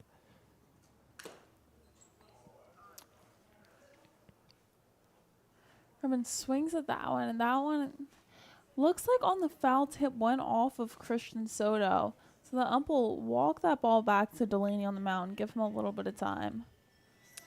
Everett with that double now, 3 extra base hits on the year. It's now 4 for his last 17, with 2 of those hits being extra base hits. It's always fun for these doubleheaders when I have to do math. The little spreadsheet unfortunately doesn't add game 1. I have to combine the 2. So, I have to add 15 and 2. What a hard job I have. Wow. No. Get better at math throughout the year, though. Don't worry. And that bunt goes foul. Would have been a great bunt if it stayed fair, as it was. We saw the sack bunts earlier land right in front of home plate, but that one went right down the first base line, and that would be the ideal place for a bunt with that runner on second. Yeah, you can't complain. I mean, that's just unfortunately a little unlucky. It spins foul at the last second. Yeah. Just kind of hovering in fair territory and then shot right over towards the right of the first base line from our vantage point. A 2-strike count with 1 out and a runner on second. I mean, if you're Ribbons, try to make contact here, put it in play.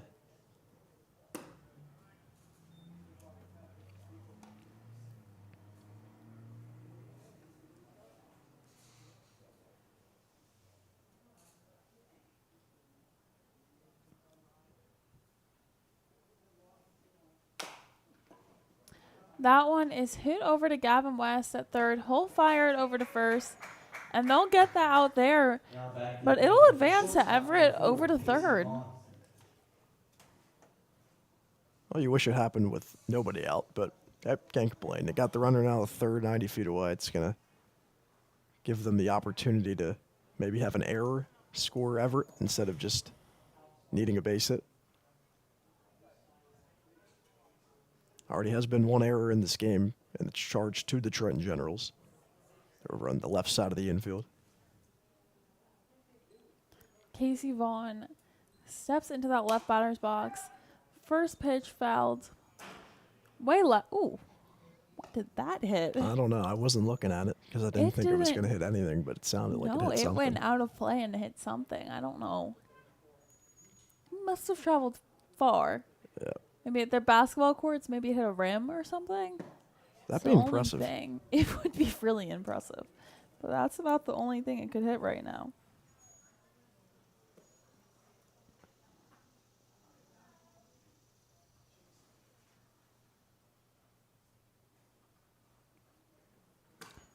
That one's inside, pulling Vaughn off the plate.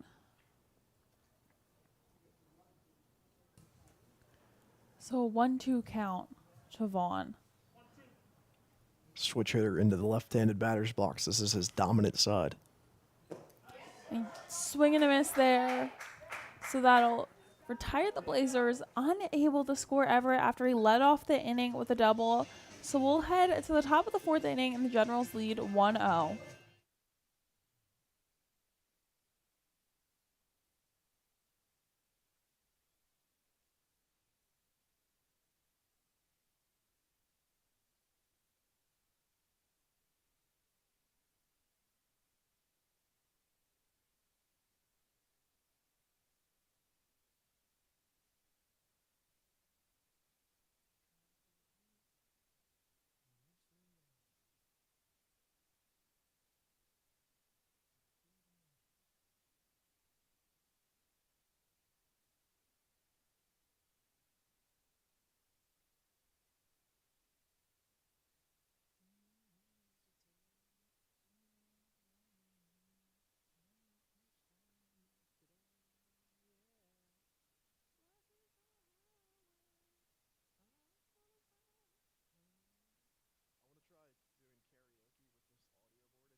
Christian Soto will lead things off for the Generals. If he could get out of the dugout. Yeah, I was going to say. Taking a little bit there.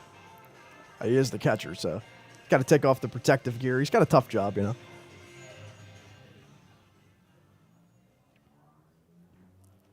He has been a little banged up as well, so if it's because of that, then I take back what I said. All power to him.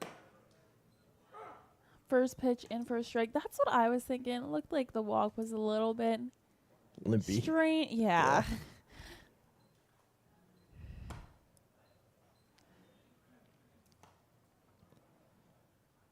Still Cannon Zimmel on the hill for the Blazers. Through 3 innings, he's allowed 1 run. It was earned. Issued 1 walk and 2 Ks.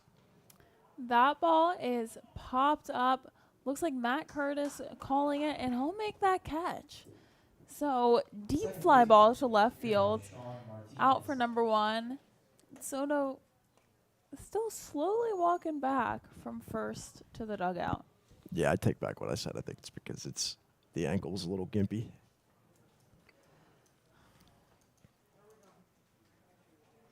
He's trying his best to stay in the game, though.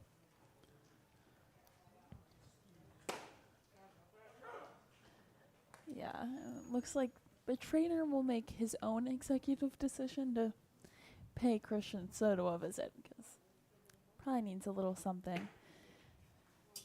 So, quick 0-2 count to Sean Martinez, the second baseman. Martinez grounded out to end the top of the first.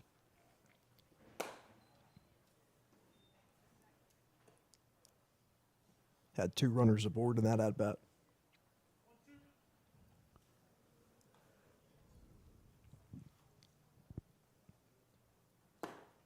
Swing and a miss from Martinez retires him. So, quick 2 outs. And it'll send Robert Kelly to the plate. Martinez had the 2-game hitting streak end in game 1 and not happy about that swing there. Shaking the head immediately after that at-bat.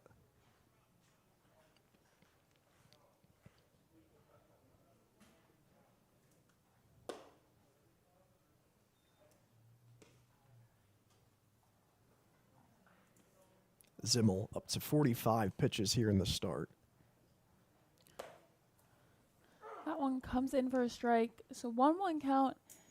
And both bullpens remain empty. Yeah, I mean, sticks with the theme of Snyder going 5.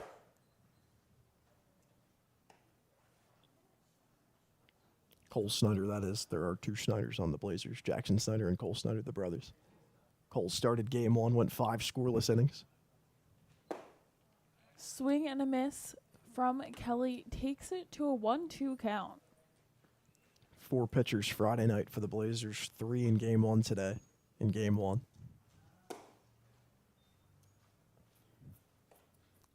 So that one will even the count out. Snyder looking to fire in that last, or not Zimmel, losing it here. So that'll be strike 3, retiring Kelly. So 3 up, 3 down. We head to the bottom of the 4th.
It'll be Mason Woolwine leading things off for the Blazers as they go 4-5-6 in this inning. So pretty much the middle of their lineup.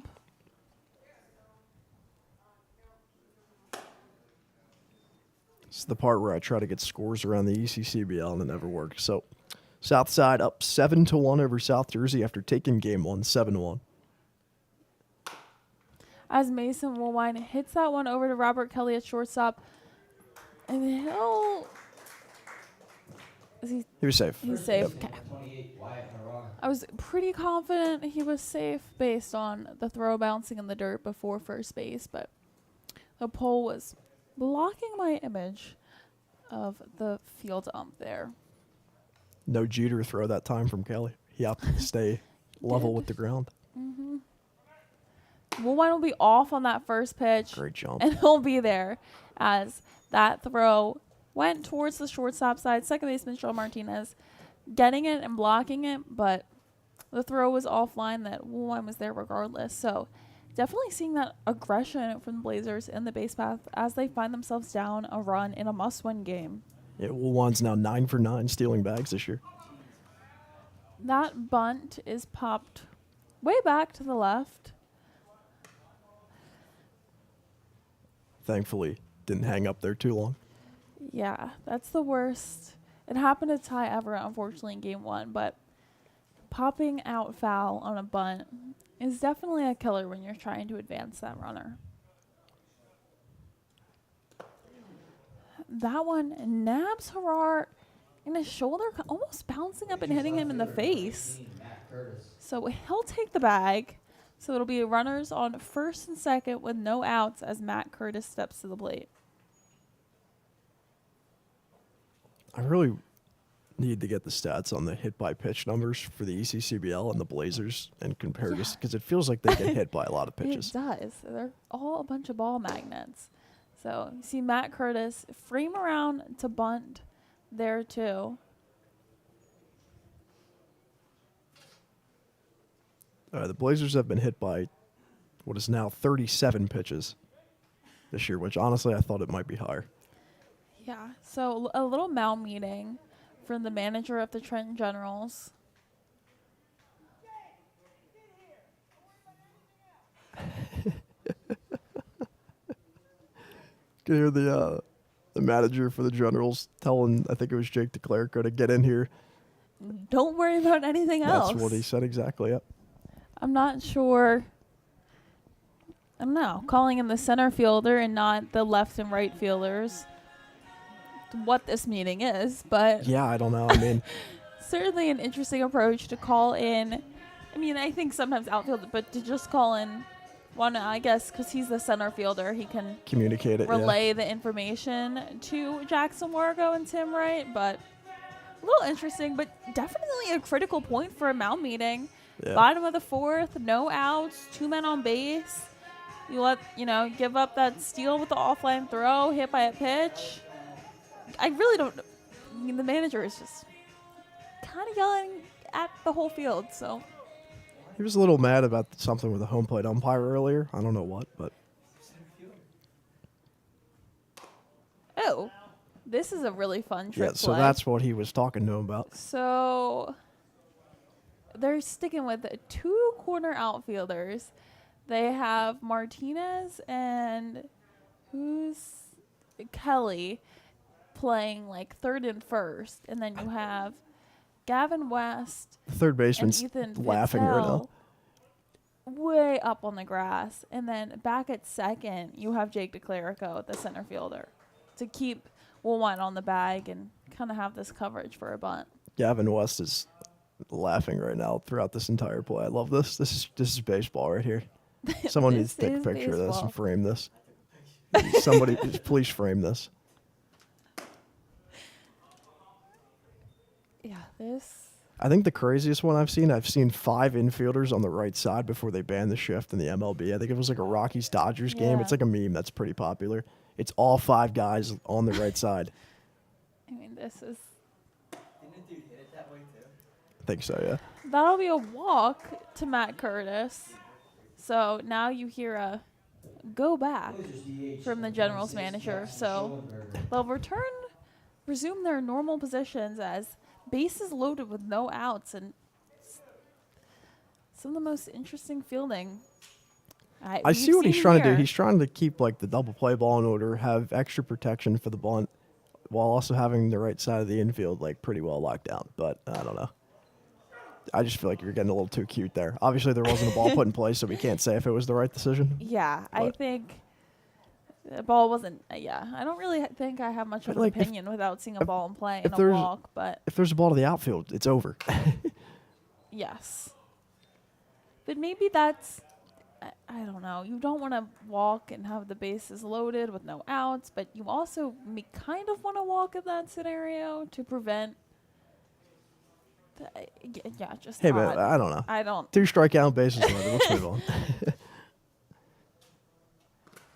Uh-oh. So that pitch bounces up over the catching gear of Christian Soto. So Mason will one more score as that pulls Soto all the way back, almost to the out of play. Blazers dug out that ball. So on a ball that bounced, the Blazers are able to tie the game. This is certainly an inning of baseball. Single, hit by pitch, walk, pass ball to score a run with the bases loaded, and we had 5 infielders. Yeah, there's a lot going on. Yeah. Fun inning. That'll retire Schollenberger with a strikeout looking. But 1 out now as Glenn Pfizer steps to the plate, and the Blazers have knotted this game 1-1. Runners on second and third as the both base runners in Wyatt Harrar and Matt Curtis advanced on the Mason Woolwine steal to home. That ball is sent over to Robert Kelly. He'll fire over to first for out number 2. Suboptimal. Blazers, the right fielder number 1, Ty Everett. I think something might happen in second with Curtis when he was Yeah. trotting back to the bag. He's walking it off. That definitely does not look great, but smart move for Curtis and Harrar to stay at their bags respectively. But we'll go to a break here for a little bit as the trainer checks out Matt Curtis.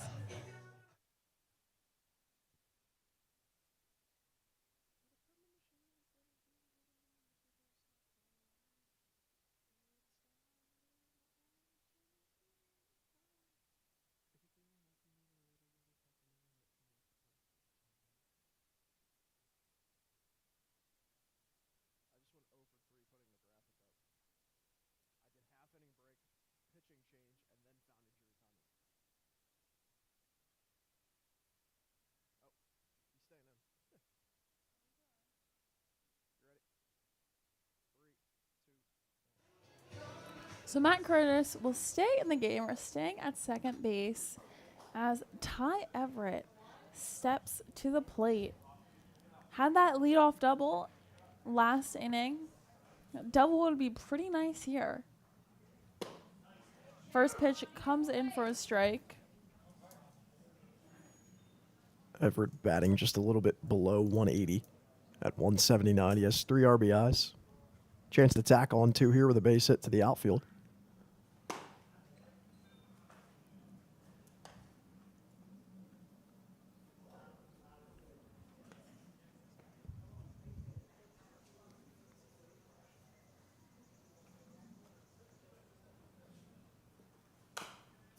Everett fouls that one off, so it'll move the count to 1-2.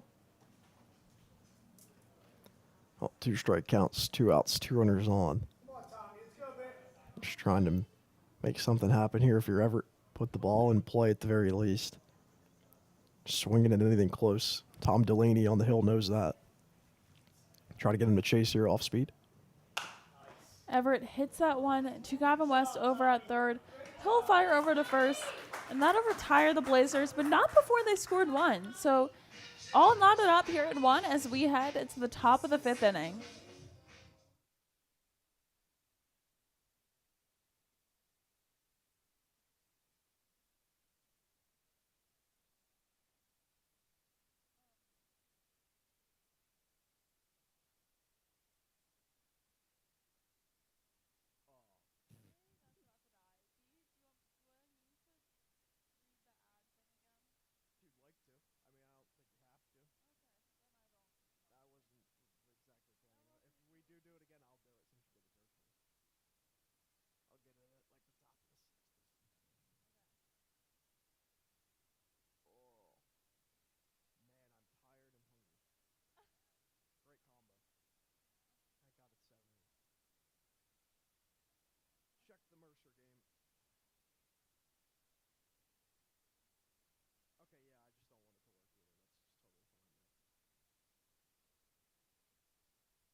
Ethan Fantel leads things off for the Generals. It'll be 7-8-9.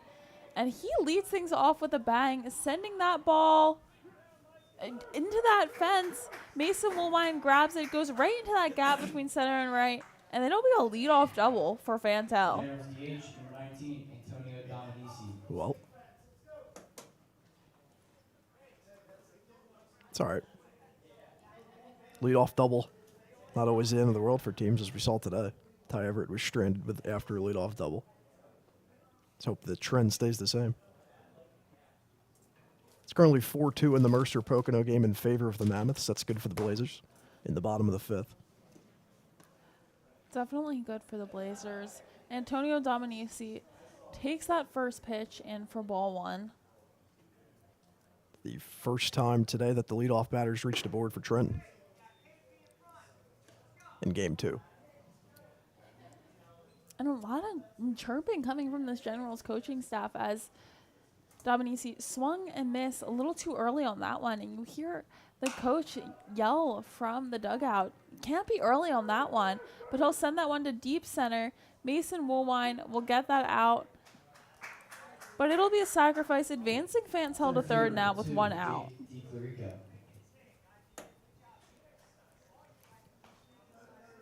I always enjoy watching power hitting first baseman try to get over to the third base bag, tagging from second, or just tagging in general. Did they say he left early? They did. Oh, my goodness. Whoever saw that from Quakertown and told him to check it at second, good on them. I don't see who said it, but yeah, he's out because he didn't tag up and he left early. Yeah, that interesting. Ty Everett makes the grab there, so that'll end the top of the fifth. We'll try and... What a different change. It was one out with a runner on third, and now all of a sudden the inning's over. And like you said, Rocco, leadoff doubles don't matter in this game. We'll head to the bottom of the fifth.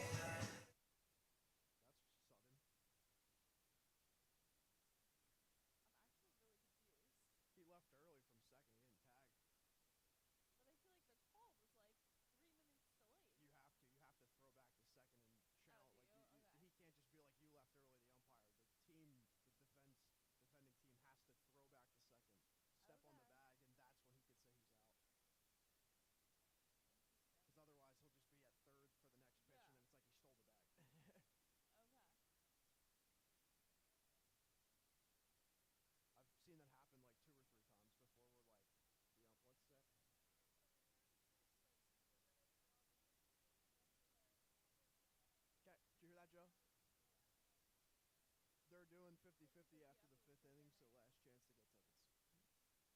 Appreciate it. Thank you.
It'll be Drew Simpson leading things off for the Blazers. Top of the lineup. So 1, 2, 3 due up as Antonio Dominici takes the mound for the Generals. Simpson 0 for 4 Friday, 1 for 2 in game one, now 0 for 2 in game two. Hits that one over to Kelly at short, fires over to Fantel, so he'll be out on a ground out. Baseman, number 5, Carter Ribbon. Carter Ribbon looks to get a hit here. He reached in the first inning on an error, but looking for his first hit of the game. The wind's blowing. I can feel it. That one, Robert Kelly snags in the air. Nice little Blazers shortstop. line Four, drive, Casey pop Vaughn. up. A lot of airtime for Kelly to run over and grab that one. So 2 pitches and 2 outs. Yeah, a little spinner off the top end of the bat. Hangs up there for Kelly. Casey Vaughn framed around to bunt there, pulls back for ball, taking it for ball 1. We had a 4-pitch inning to start things off today with Snyder to the Generals, almost had a 5-pitch.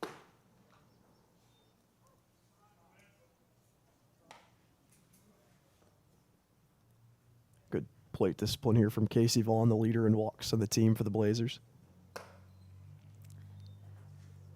He's taken 3 straight pitches in this at bat to advance to a 3-0 count.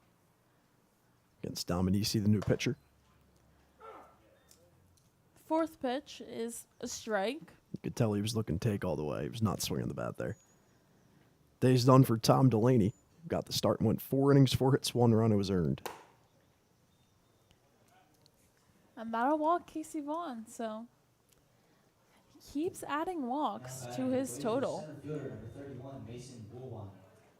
Delaney also issued a walk in 3 Ks, 55 total pitches, faced 18 batters. Dominici takes over in relief. Started this game as the DH.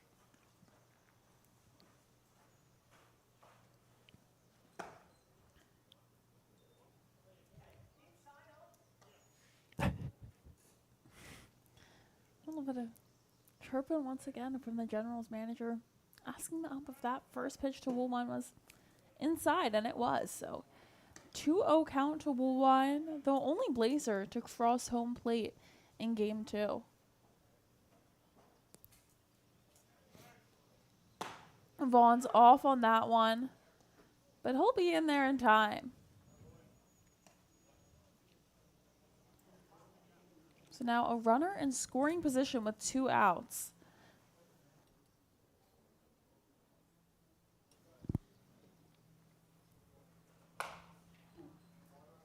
It's a little early.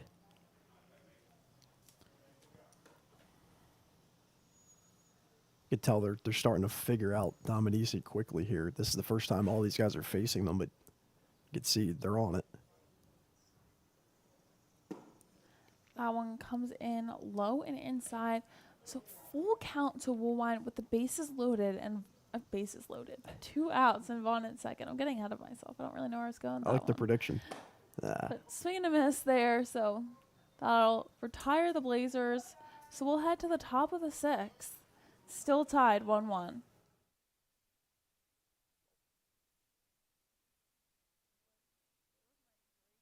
to happen in the playoffs if they make it? It's going to be like 12-11. It's going to be the highest scoring game ever. I can tell you it's going to happen.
Tim Wright leads things off for the Generals, find themselves tied 1-1 with the Blazers entering the top of the 6th inning. That ball's sent back. Drew Simpson fields it. And, you know, a lot of damage could have happened there, and there wasn't any. Wright will be safe at first with a single there. Ball kind of was in the territory of Casey Vaughn at short, but Simpson charged it, threw it over to Harar, and just kind of pulled Harar off the bag, but he kept it in front of him, so they'll take a single because that was the ball that could have crept into the outfield, could have been an overthrow, but just a single. I don't mind Simpson getting aggressive there, but I feel like that might be Vaughn's ball at short. Yeah, certainly could have, definitely probably more likely Vaughn's ball, but Both games that matter here for the Blazers, Mercer and Pocono, are now tied at 4 in the bottom of the 5th, and we're tied here 1-1.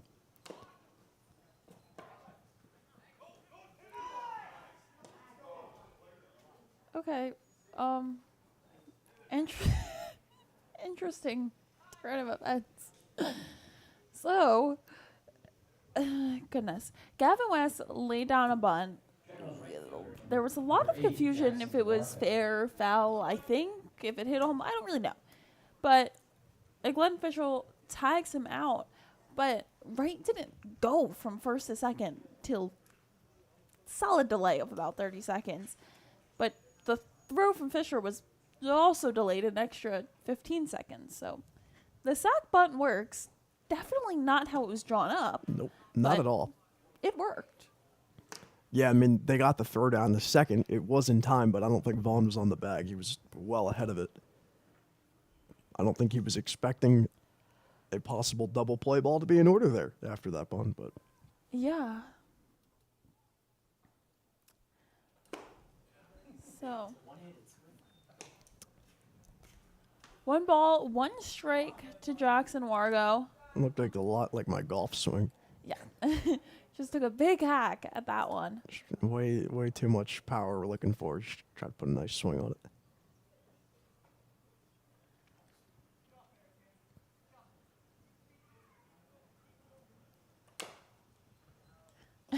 You can hear the third base coach yelling over to Wright at second base, telling him he better keep those feet and keep moving. He better shuffle. He better be ready to take third or go home if this ball's in play. Swargo fouls that one off.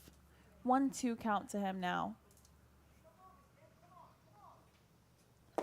Swing and a miss for out number 2 there. So Christian Soto will step to the plate.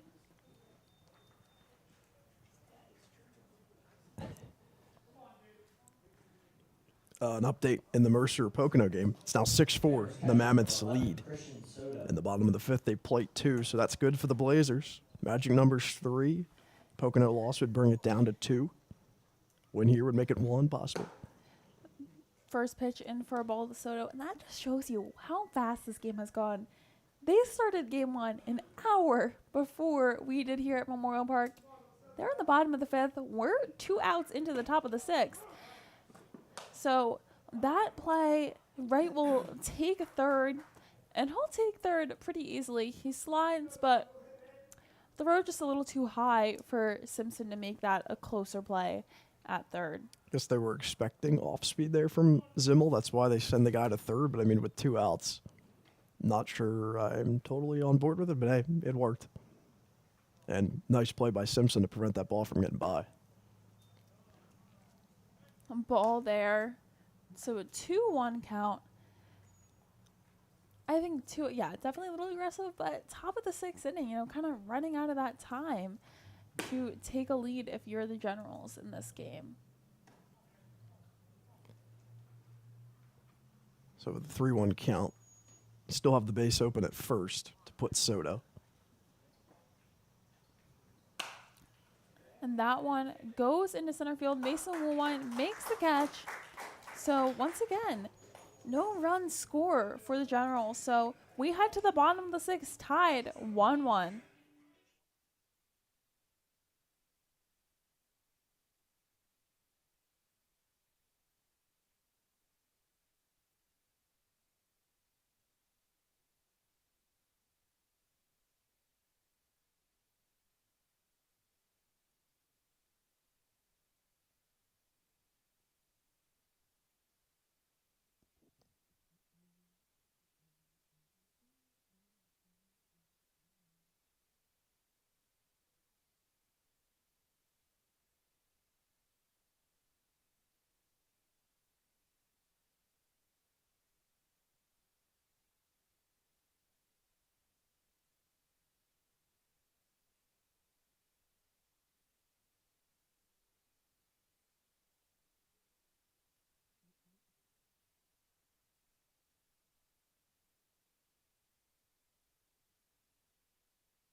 Wyatt Harrar set to lead things off here in the bottom of the sixth inning. Baseman number 28, Wyatt Harrar. It's 5-6-7 due up for the Blazers, knotted at 1 here. As I just mentioned, Mercer has taken a 2-run lead over Pocono. The magic number currently sits at 3. The Blazers have 2 games tomorrow against the Timber Rattlers of Pocono, one of which they have a 5-0 lead in. It's a resumption of a suspended game in the bottom of the 5th, and the first pitch plunks Wyatt Harrar in the bag Wyatt for the Harrar second time. was hit by a pitch in his last at bat. Yep. So, Fielder number 18, like we said, a little Ball bit of ball magnet. magnets. Yeah. Poor Wyatt Harrar. Mason Woolwine has the team lead in hit by pitches with 7. Don't have Harrar's number now, I'm curious. And now Curtis frames around for a bunt. The Generals know this is going to happen. Looks like he's going to call a mound meeting here as he was motioning to Gavin West at third to come way in on that infield grass. See if they send the center fielder in here. Jake DeClerca. They did it earlier. In a slightly different situation. It wasn't nobody out with a runner on first. It was bases loaded. Or at the time, actually, first and second, I believe.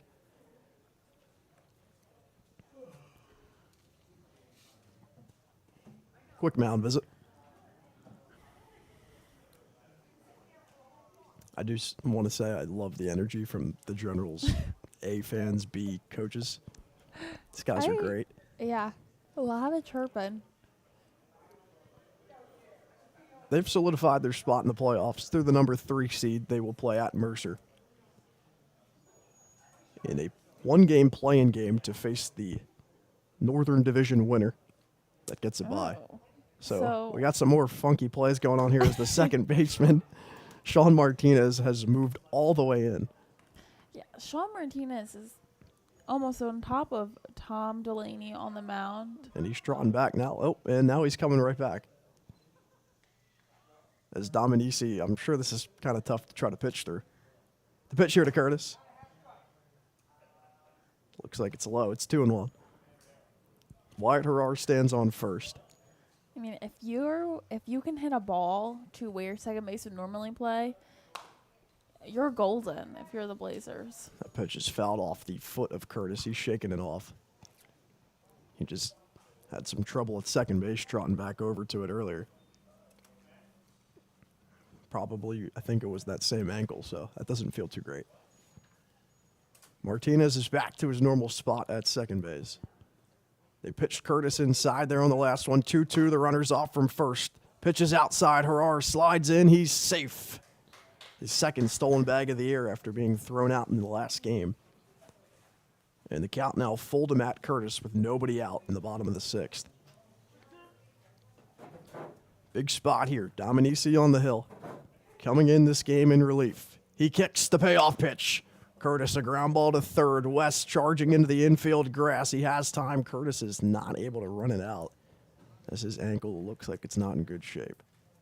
Yeah. So he's out at first. The runner does advance, so he gets the job done, but concern there for Curtis, who was hobbling down the first base side. Not great at all, but the positive is that sacrifice opportunity. That ball is a slow grounder to Gavin West at third. So Harrar's actually able to advance on that one. So a mound visit coming here once again. Who knows what they're going to pull out from the bag of tricks with a runner on third and 1 out. Looks like they're going to toss it to Ethan Fantle, the first baseman. So, oh, I lied. He tossed him the ball, and he's coming right out of the game instead. Love the tricks and the friendly mind games we got going on here. So, oh, yeah, I think he's just getting the glove. You're right. Yep, Fandel's coming out. It will be Ethan Fandel, so he's going to warm up. We'll step aside. It's the bottom of the 6th inning. A runner on third for the Blazers, standing 90 feet away, and Wyatt Harrar with 1 out. As Fantel, the incoming pitcher who was starting this game at first, warms up, we'll step aside here on the Blazers YouTube channel.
Ethan Fantle, the new pitcher into the game, coming in from first base.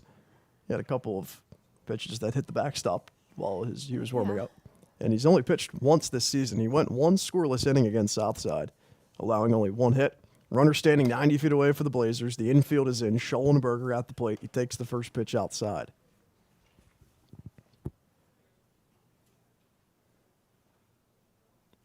Schollenberger has had his fair share of opportunities with runners in scoring positions. He fouls that one back into the mitt that tips out of the glove. And it's 1-1. He had a game where he struck out 3 times with the bases loaded. He had the RBI sac fly the day after for a walk-off win. 1-1 pitch with one gone, and he yanks this one way foul.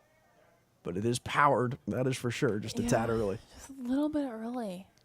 Just give it a little bit longer, and it's an excellent hit that scores Harar.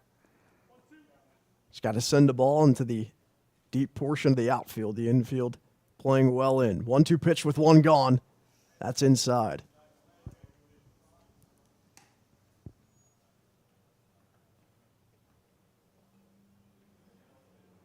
Glenn Peischer, the catcher, he stands on deck. The 2-2 pitch.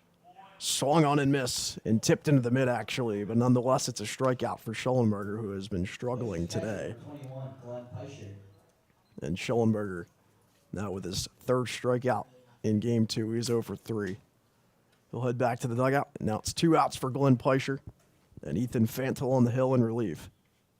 With Harar standing on third 90 feet away. The first offering to Peischer. It's upstairs. The catcher is 0 for 2 today.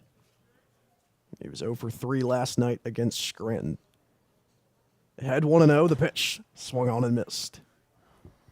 And with Harar just 90 feet away, bottom of the 6th, the Blazers really need to score him. Counts 1-1. And that pitch misses inside. 2-1 here to Peischer.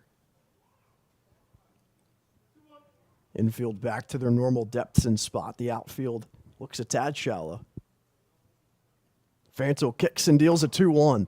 That's inside. Nice stop by Soto, the catcher, who has also been battling some type of limp on one of the ankles. He's probably going to be a little bit limited behind home plate, so a ball to the backstop could be deadly. Counts 3-1. Bases open at first. Fantle kicks and fires. This one's ripped out to left field, and that one's a fair ball. That'll score the leading run. Harar comes home. Heading to second is Peischer. He's there with a 2-out RBI double to take the lead. It's 2-1. And just a picture perfect double by Glenn Peischer. Able to hit it just fair. You know, like we said, there's so much room in this outfield, big outfield, that if you hit it in that perfect spot, you're golden. And right there, golden hit that allows the Blazers to take the lead.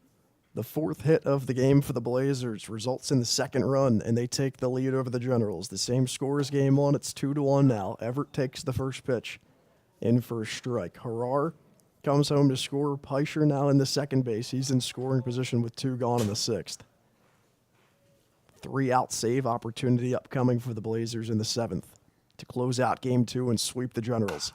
Everett launches one in the air out to center field. Ranging back is DeClerico. That one's going to roll all the way to the wall. Everett's digging in the second. Peischer comes home to score. He stops there. Back-to-back 2-out RBI doubles. It's 3-1.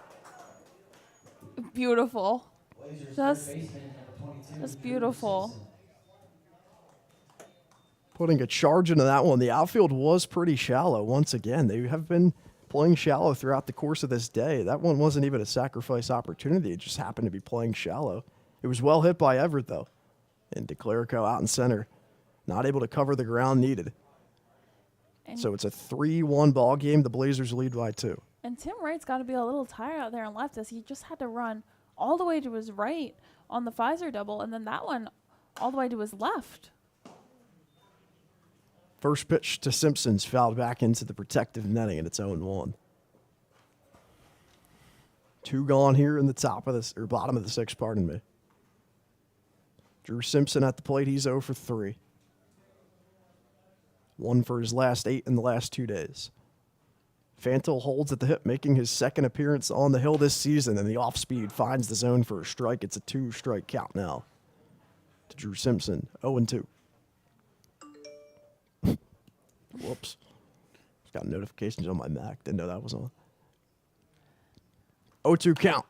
This one's popped up in the infield. Trotting back towards the outfield grass. Center fielder DeClerico is going to call off the second baseman Martinez. And he's under it for the 3rd out in the inning, but not before the Blazers plate. 2 runs to take the lead. Back-to-back RBI doubles by Glenn Peischer and Ty Everett. We'll head into the top of the 7th inning. The Blazers need 3 outs to sweep the doubleheader and bring the magic number down to 2. Stay with us on the Blazers YouTube channel to see if they could pull it off.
Still Cannon Zimmel on the hill. He's pitched 6 innings and allowed only 1 run and 5 hits. Only 67 pitches. He's been incredibly efficient, averaging just over 11 pitches per inning.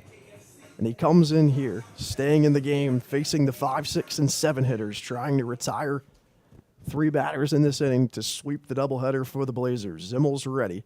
And the first offering here to Martinez is a swing and a miss. Logan Sigg now out in left field, replacing Matt Curtis, who is hobbling down the first base line in his last at-bat. He's out of the game. 0-1 pitch from Zimmel. Swung on and popped up to left field. Sigg took his first step back. Now he's under it, and he makes the catch. The leadoff batter, Martinez, is retired. Shortstop, number 7, Robert Kelly. Robert Kelly, the 6-hole batter, will come to the plate. He's 0 for 2 with a strikeout in Game 2. Blazers' magic number currently sits at 3. A win here would make it 2. A Pocono loss would make it down to 1. 1 out here in the top of the 7th. They need 2 more, and Zimmel deals a first pitch strike into Kelly. He's ahead 0-1. Working quickly on the hill. Nothing in 1 pitch. Hits upstairs, and the count even at 1 ball and 1 strike. Defensively for the Blazers still remains the same. Outside of the change with Logan Sigg in left. Mason Woolwine in center. Ty Everett in right. From left to right in the infield, Simpson, Vaughn, Ribbon, Harar. Pitch is flown out of play. It's 1-2.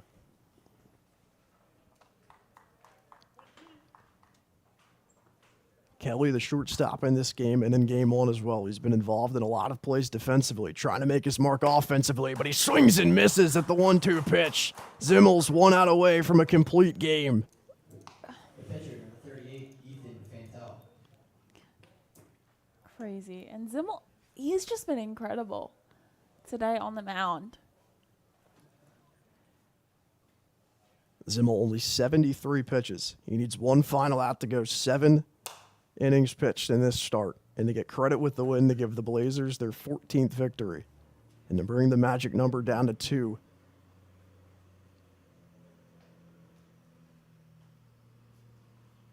Zimmel shaking off his catcher. Glenn Peischer behind home plate. The pitch misses inside to Fantil. Fantil came into the game in relief in the last half inning, allowed the run to score.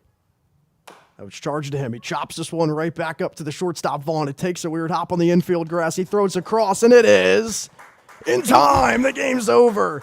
A delayed call by the field umpire, but Casey Vaughn makes the play, and Cannon Zimmel goes 7 innings, allows only 1 run, and he gets the Blazers a huge victory in Game 2. They sweep the doubleheader and take this one 3-1 over the Generals. What a ride today, Julia. What a ride. And this is what I spoke on it post-game last night, and I'm sticking to it. It doesn't, yes, would it be great if the Blazers were in the position that the Miners are, having that bye clinched? Yes, but it doesn't matter, really, in a sense, how well you play in the beginning of the season. What matters is how well you play now. 3 straight wins in a row from the Blazers. Excellent.